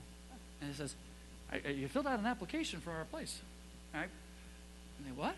It says, back in June. I go, that's almost a year ago. I go, yeah, you interested? No, I'm working now. And so I said, oh, okay, good. I hope you're happy. He goes, no, I'm fine. And I hang up. And then I call right back. I mean, right back. And they go, hello? I says, would you like to know what you just turned down? Oh, yeah, okay. And then you tell them, and you steal them away. By the way, you have to hang up. If not, they're still shocked that you called their name. So you have to have that moment for them to go, oh, wow, that was kind of cool. I wonder what that was about. And then you call right back. Oh, you want to know what that was about? Yes, I do. Does that make sense? And so you have to think that way. You look in the cash, you look at the stores, the bars and whatnot. I worked for a bank as a client. And they said, we need more outgoing people.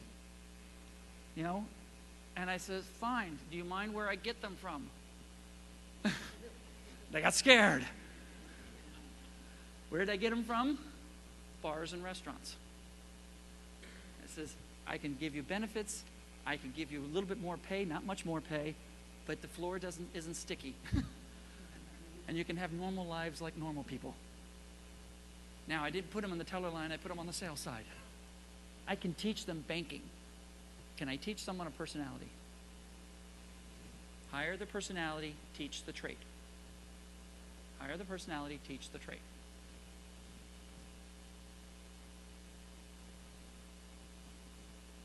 I am the best employer, and I can prove it. Market yourself to the employees and the other employees and the other employers in the community. Own your greatness. All right, let's just do a little exercise here. What are you great at? This is your chance. In front of all these 150 plus people, you get to stand up and say, we're great at this, and this is why somebody wants to work for us. Go. Anybody. One, go. What do you do for fun? A restaurant and bar. Absolutely. And you have a good time, right? All right, great, good. What else?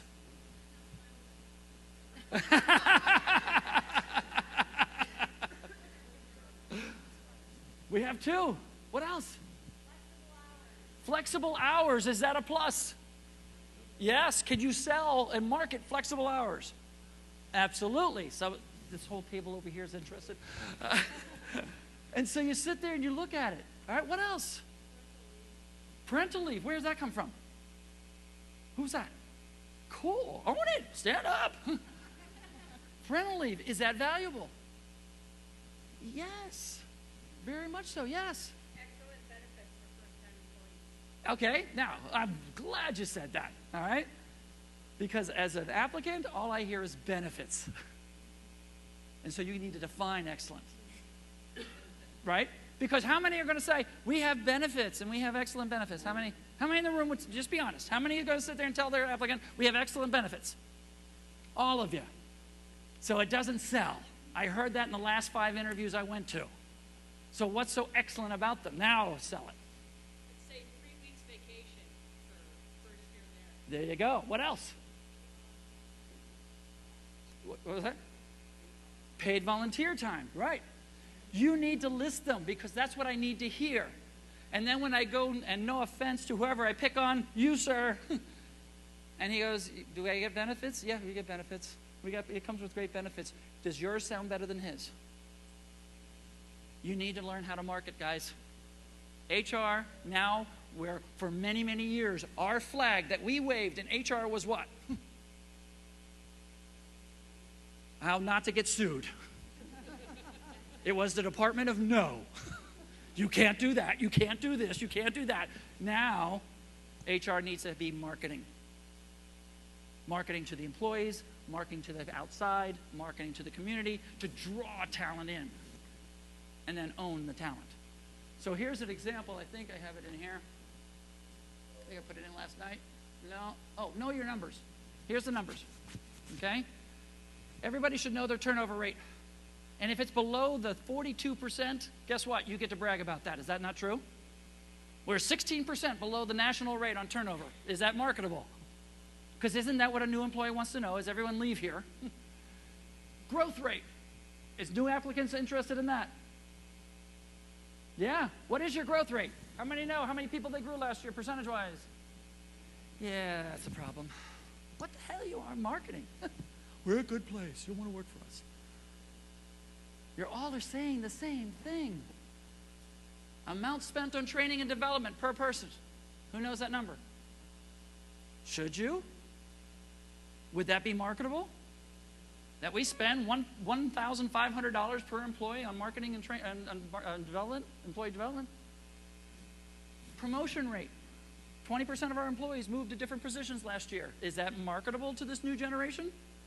Because what is it they worry about? Doing the same thing and not moving up.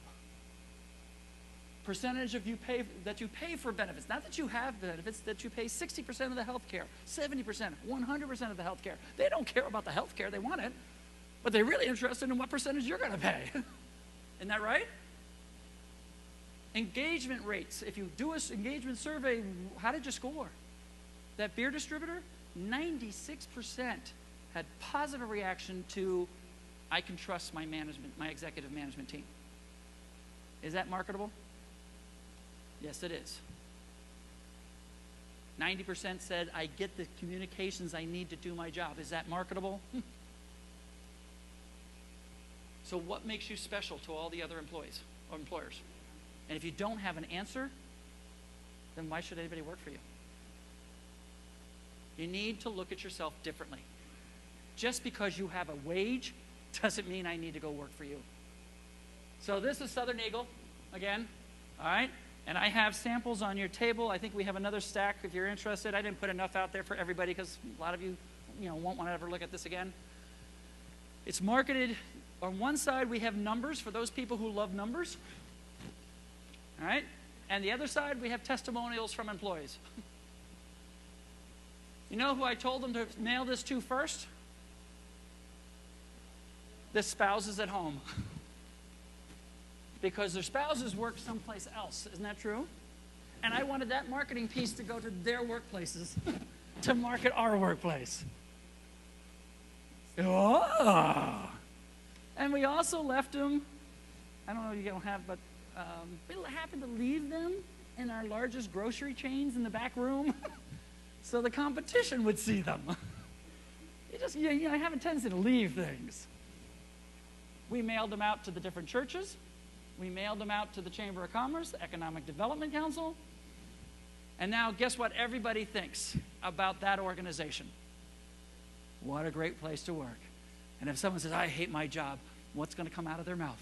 You need to go talk to them. This organization gets, even though they only had about 20 openings last year, gets 80 from 80 now to 110 applications a month to choose from. That's cool. That's cool. In a community no different size-wise than this one. Accept the value of culture. Yes, they want to be paid. Duh. They also want to grow.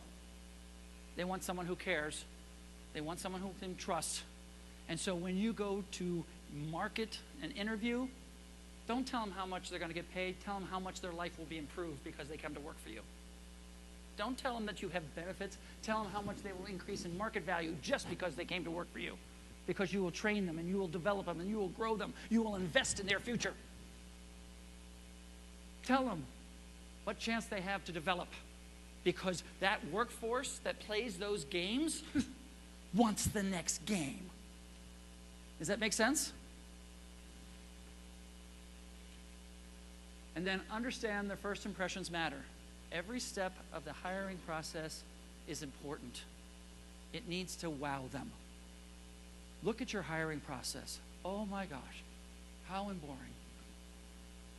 Can you imagine what the first impression is? Do first impressions matter? They're 85 to 90% correct. As they sit there in the waiting room, 5 minutes late, 10 minutes late, 15 minutes, what have you just told them? You don't matter. We'll get to you when we get to you. That's how we're going to treat you. If this is how we treat you as your first guest, can you imagine once we get comfortable with you? Find something in that interview that's going to wow them. I used the Disney. Most people do not get hired by Disney, but everybody talks about the interview. I interviewed there. That was cool. Did you get? No, I didn't get the job, but it was fun. So when they come to the Southern Eagle, and by the way, if you happen to notice, I am now, they've called me the part-time vice president of HR. So actually, they let me set up my office in their office just so I could be there. And so when I'm in town, I use their office. It's kind of cool. And they call me the vice president, part-time vice president. And so, but every applicant gets to go see the towers and towers of beer.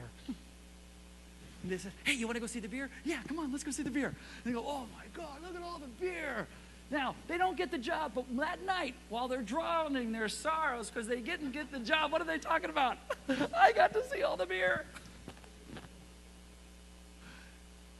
How can you do that with your organization?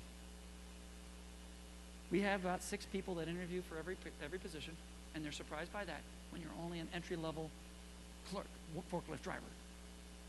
We have fun during the interviews, and that's important. And I've trained everybody in that organization that if you see somebody, and there's one guy who's in charge of every interview, I says, if you see anybody walking with that person, I get off your forklift and go say hi. All executives stop to say hi when they see someone walking with that person. They go, hi, how you doing? Welcome to Lean. What are you doing here? I'm interviewing. Oh, I hope you do well. Thank you. Does that make a difference? How much does that cost us?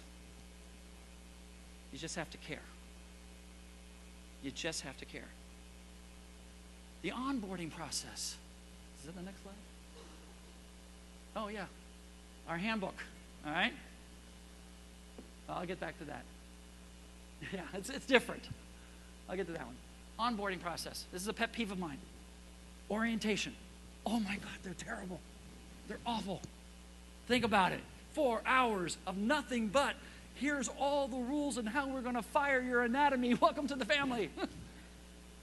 You get fired for this. If you don't do this, you get fired. If you don't do this, you get fired. You're going to get it. It's all the rules of what you cannot do. Is that not what orientation is for these HR professionals? What should it be? A celebration. Someone has joined the family. Nothing worse than that God-forsaken tour of the organization. This is the accounting department. They process. This is that. Wah, wah, wah, wah, wah, wah, wah. Why not take that same piece and make it a scavenger hunt? And say, here's a map of the organization. And says, go find out these questions from all these people. And they know they're coming. You tell them, today's scavenger hunt day. And they have to run to the accounting department and maybe make it a race and find out all this. Go to the call center, find out how many calls, and race back for a candy bar. And somewhere on there, the map is wrong. You do that on purpose. Why? Because when all of a sudden there's a wall there that's not supposed to be a wall, what do they have to do? They have to ask somebody. And what do we say? If you don't know something, what? Ask. Show them. It's not scary to ask. Eventually, the departments caught on. It was really cool. This is another organization. And so they would have streamers and blowers as the people would arrive. Yeah! And they would give them the answer and just push them out on their way. How much did that cost? How much did it cost? Streamers and blowers. Oriental Trading Company, you can get 7 dozen for $12. There's a lot of things you can do. You just have to go there. The handbook, a god-awful contract. We decided, we took it offline. I said, get it offline, all right, and make it colorful. Flip through, look, pictures and pictures of happy people and beer and happy people drinking beer. But what does this look like? Does this look like something of these? Do you want to go look at the pictures? And every supervisor is in here somewhere, so they can go home to their family members and say, oh, that's my boss. That's my boss, and this is the president of the company, and this is the... Cool. Now we're sharing our experience on the first day of work with everybody in the family. It is amazing how many people, and yes, I'm in there as their vice president, and so how many come up at the Christmas party and go, I says, I'm Gerry Hoeffner. He goes, yeah, I know, I saw you in the book. Cool. That's cool. That one costs a little bit. But we just printed it off the printer. If you're only going to hire 20, it's not that big. And here's my last one for just all of you in Minnesota. Embrace the new Minnesotan. It wasn't in my thing, but I moved my son to Minnesota. I did. And so I've been working with Rochester area for a number of years, then started working in the Minneapolis area for a number of years, and he couldn't find a job. And then as a father, I just said, that's enough. You're going to Minnesota. He goes, what did I do wrong? I go, no! Wrong idea. I says, 3% unemployment. You can get a job. I says, do you realize that as far as millennials, there's the largest percentage of millennials there, there's more like you than any other state. Do you realize that the leasing and the rental and the cost of living is cheaper than any other metropolitan area? I says, do you realize there's more headquarters in this in that state than anybody else? Do you realize this? And then I found an old YouTube video. Look it up. It's cute. It's old. But kind of took it over the edge. Called Minnesota Girls. It's a parody off the California Girls song. All changed. The words are changed to Minnesota stuff. And I says, and the girls are friendlier. I says, one thing about Midwest stock, I says, they don't get into a lot more drama like they do in the South. And the fact is, I dropped him off about 3 years ago on January 2nd and pulled away the next day and said, go find a job. I'll pay for you for 1 month. And he did. He works at the corporate headquarters at Best Buy, designing their stores. It all worked out. Yes, he found a Midwest girlfriend, and yes, she is as solid as they come. But you don't embrace the visitor. One thing he's noticed, and I've noticed, and on this trip, I have tried very hard to make a point, because I knew I may bring this out, and I decided to say it. You will talk us out of moving to Minnesota. That somehow, to move from Florida to your lovely state means we are mentally deranged. But think about it. Come on.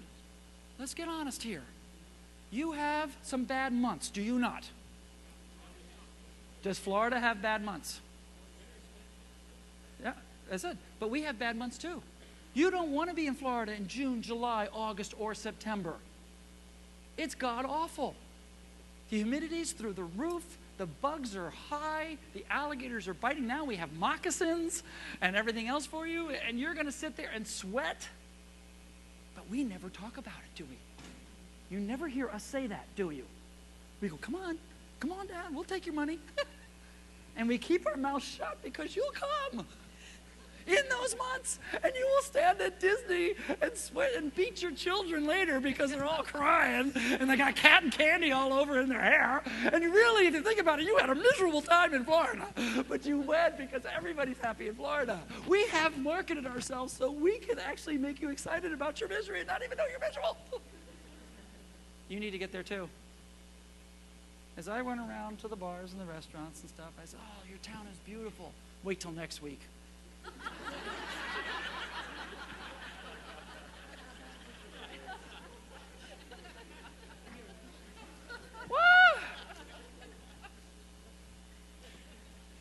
He couldn't get a job for many times because they said, we don't think you're going to stay. And they looked past him because he was from Florida, some third world country. The fact is, did he have talent? Yes. Did he ever want to? Yes. Does he love Minnesota? Yes. He enjoys the outdoors. That's the other reason why I chose it for him. He loves the people, the ones that finally decided. But I talked to a lady from Hawaii, and she said the same thing. She goes, they won't be friendly to you, except to your face. But you got to sit there and say, not everybody who comes from someplace else that's not cold is crazy. They have talent. You just have to convince them that they made the right choice. That you get days like I've seen the last couple days. This is what you market. The fact that I could walk all through the woods and snow and breathe in the fresh, clean air. That was terrific.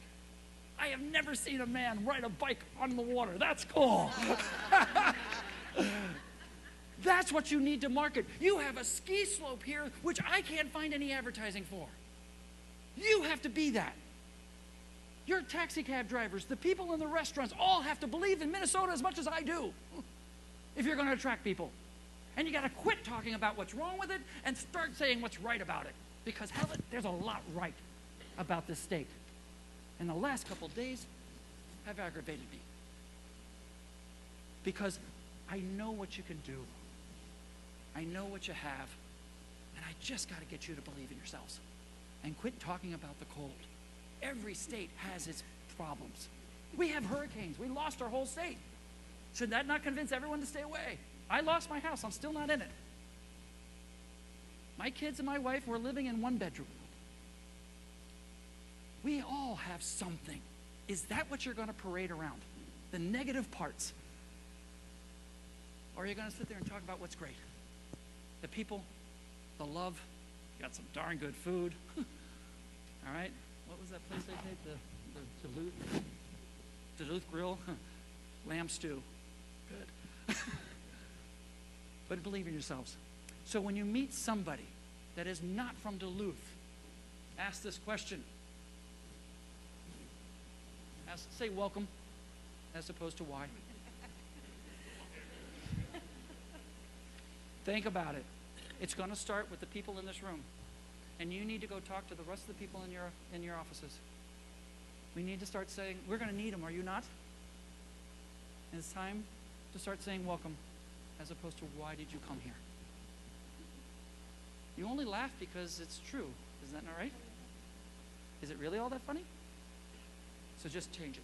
Just change it. Remember, folks, the economy is different. And what do you need to do now? Know your numbers. Know your numbers. Go back and study. You have another session coming up on recruitment. You got another session coming up on retention. Get your numbers first so you know what you're talking about when you get there. And now you know what you're working with. Do your turnover calculator, but now you have money. And so when you come to these sessions, you're ready for them. okay? Know what makes you special versus other employers. Realize today's workforce has changes. Your job, the people in this room, is make sure they choose you. Thank you very much. Yeah.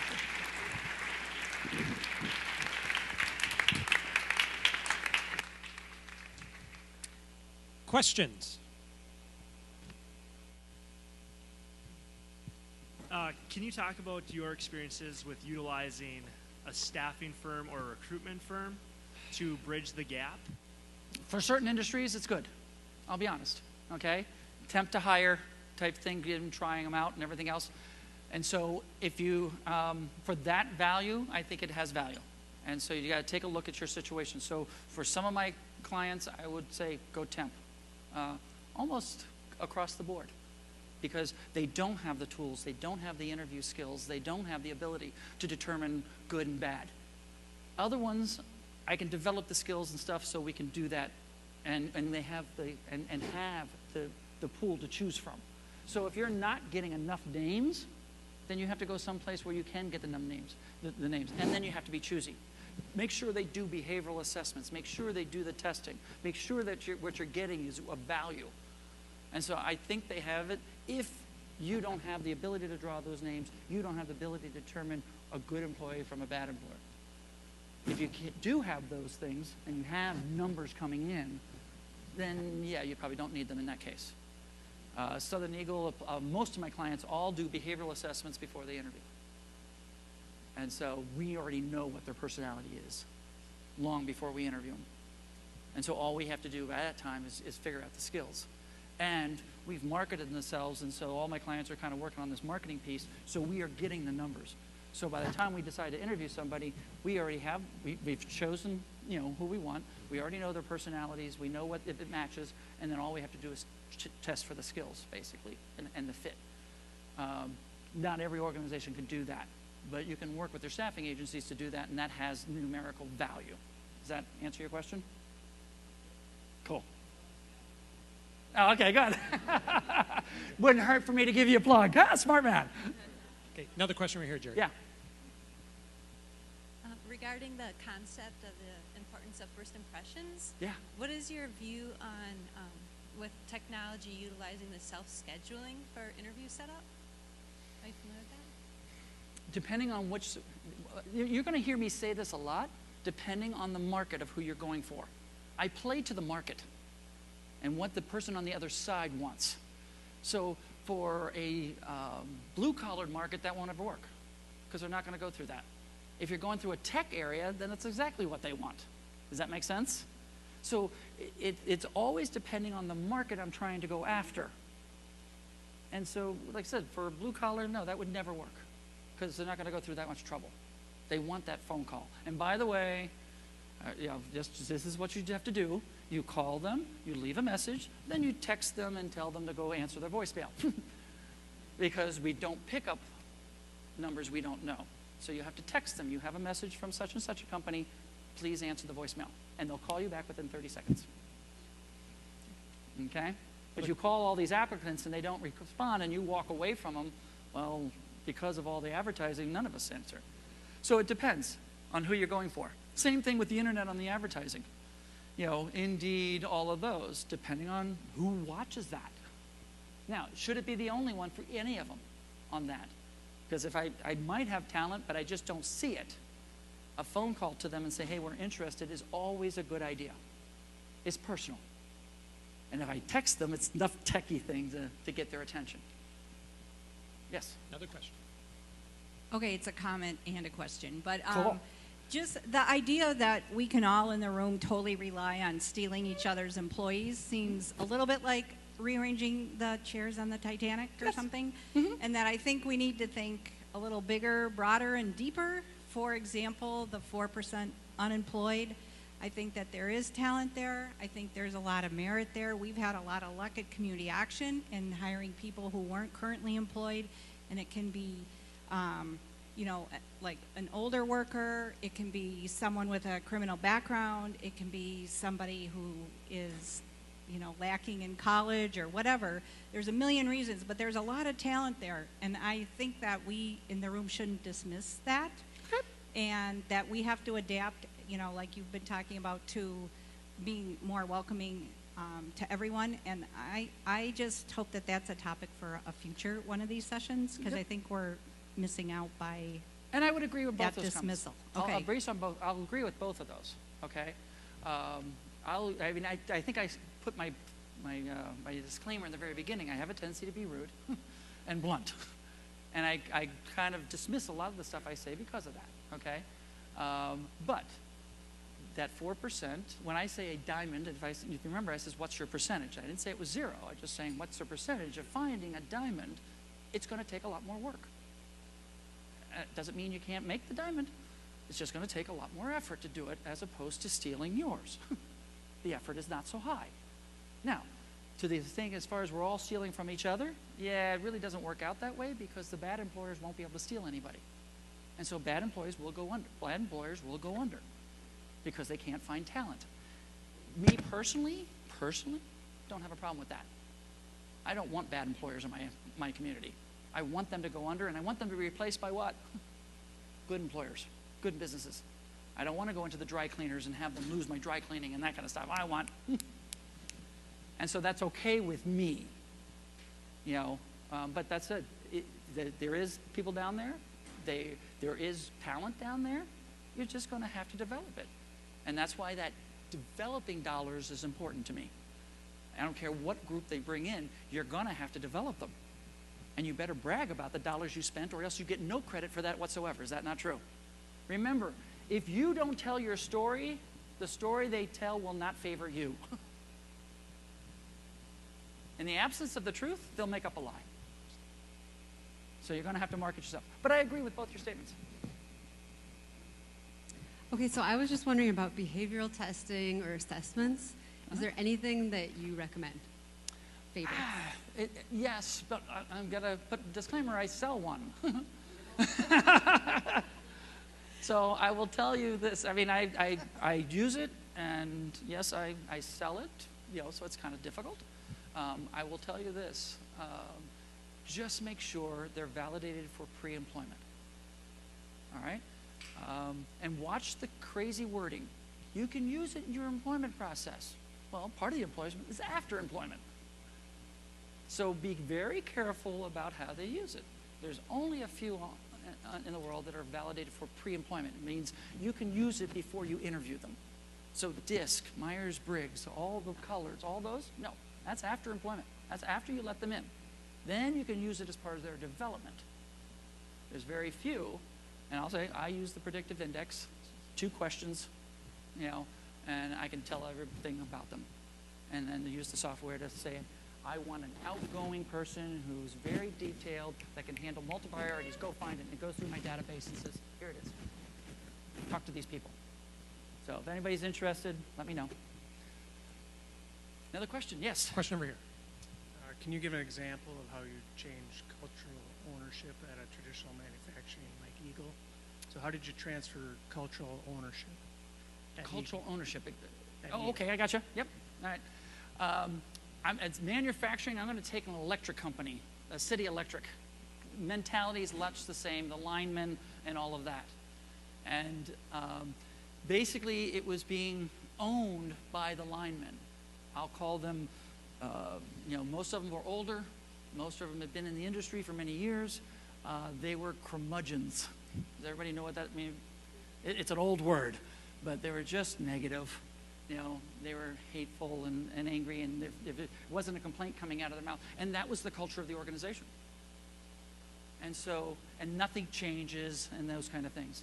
And so what we did was a number of different things. One, we started holding meetings, but the meetings were exciting and fast-paced. The meetings before, they would throw out a line. It's coaching, a lot of this stuff. They would throw out a statement, and then they would stop and ask if there are any questions. So who spoke up? The curmudgeons. They own the place. And would they say lovely things about the change? No, I said, so you don't hand it over to them. You get excited, you have a party, you have a celebration about the change, and you announce it, and you walk off the stage. and they didn't have a floor. They said things never changed, so we had every department write all the things they changed on a big piece of newsprint, you know? And so every department had a race, department heads had a race to implement write down all the things they changed. And then they had a party at the end of the year, the change party. And everyone walked in, and there was all these things, all these departments accomplished and everything else. So what did I just do? And I said, I'm not trying to be mean, but I'll just call them the curmudgeons because it's kind of a funny name, you know. But what did it do to the curmudgeons? They couldn't say nothing ever changes. They couldn't fight all this. And so we did it through excitement. We did it through ownership. We did it through press marketing, what was great, as opposed to just letting them sit there and witch all the time. And so it has to be that. You have to own it. And so we took it back. It took us about 3 years. It doesn't get taken because they're going to fight back up. There was a hospital one time, and I remember it was the last thing. We were doing the thing, and he goes, I don't trust any of this. He says, and he just went on. And the CEO, to his credit, says, how many believe all of this? And they all went, boo. He goes, sit down. And in that moment, the power changed. In that moment. But it has to be exciting. You have to believe in what you're doing, and your management have to believe it. And if they're not exciting, nobody else is going to get excited. It doesn't come from the HR department. It comes from the whole executive team, the whole management team. Everyone has to get excited. It has to be more than just work, or it is a curmudgeon workplace.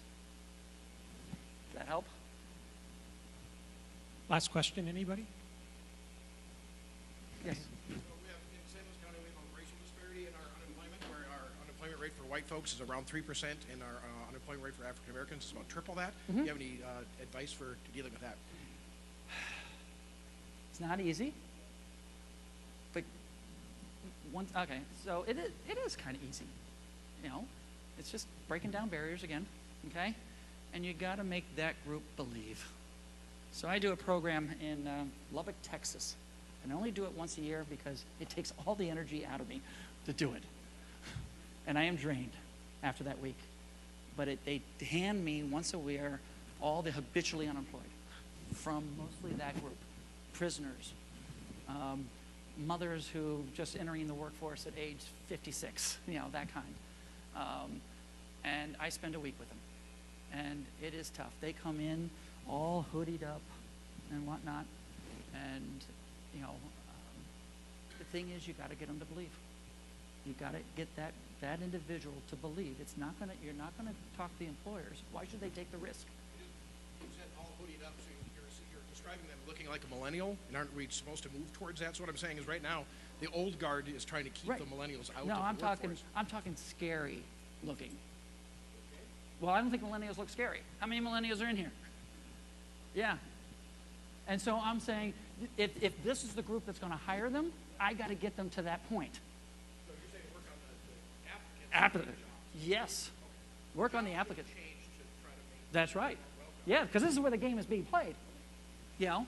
And so, but at the beginning of the week, this is what it goes. I remember CJ. CJ was this huge guy. I mean, he was big. And the first question I ask, what's your name? Who are you? That's a tough question of who am I to that group that's never really been employed or habitually unemployed. And CJ stands up. He goes, I'm C.J. Robinson. Who the hell are you to ask who I am?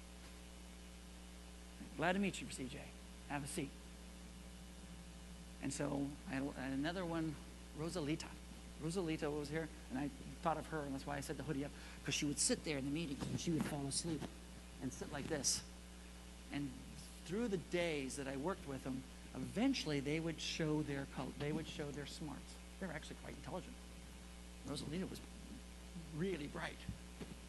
And so for both of them, somewhere, and I'm going to generalize this conversation, I go, what the hell is this? And I have to talk to them roughly. But I'm dressed in a suit, by the way. All right? And I says, what is this? I says, you're bright.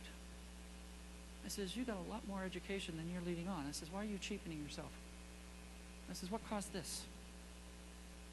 And she goes, I'm not worth anything. I go, shit. You are too.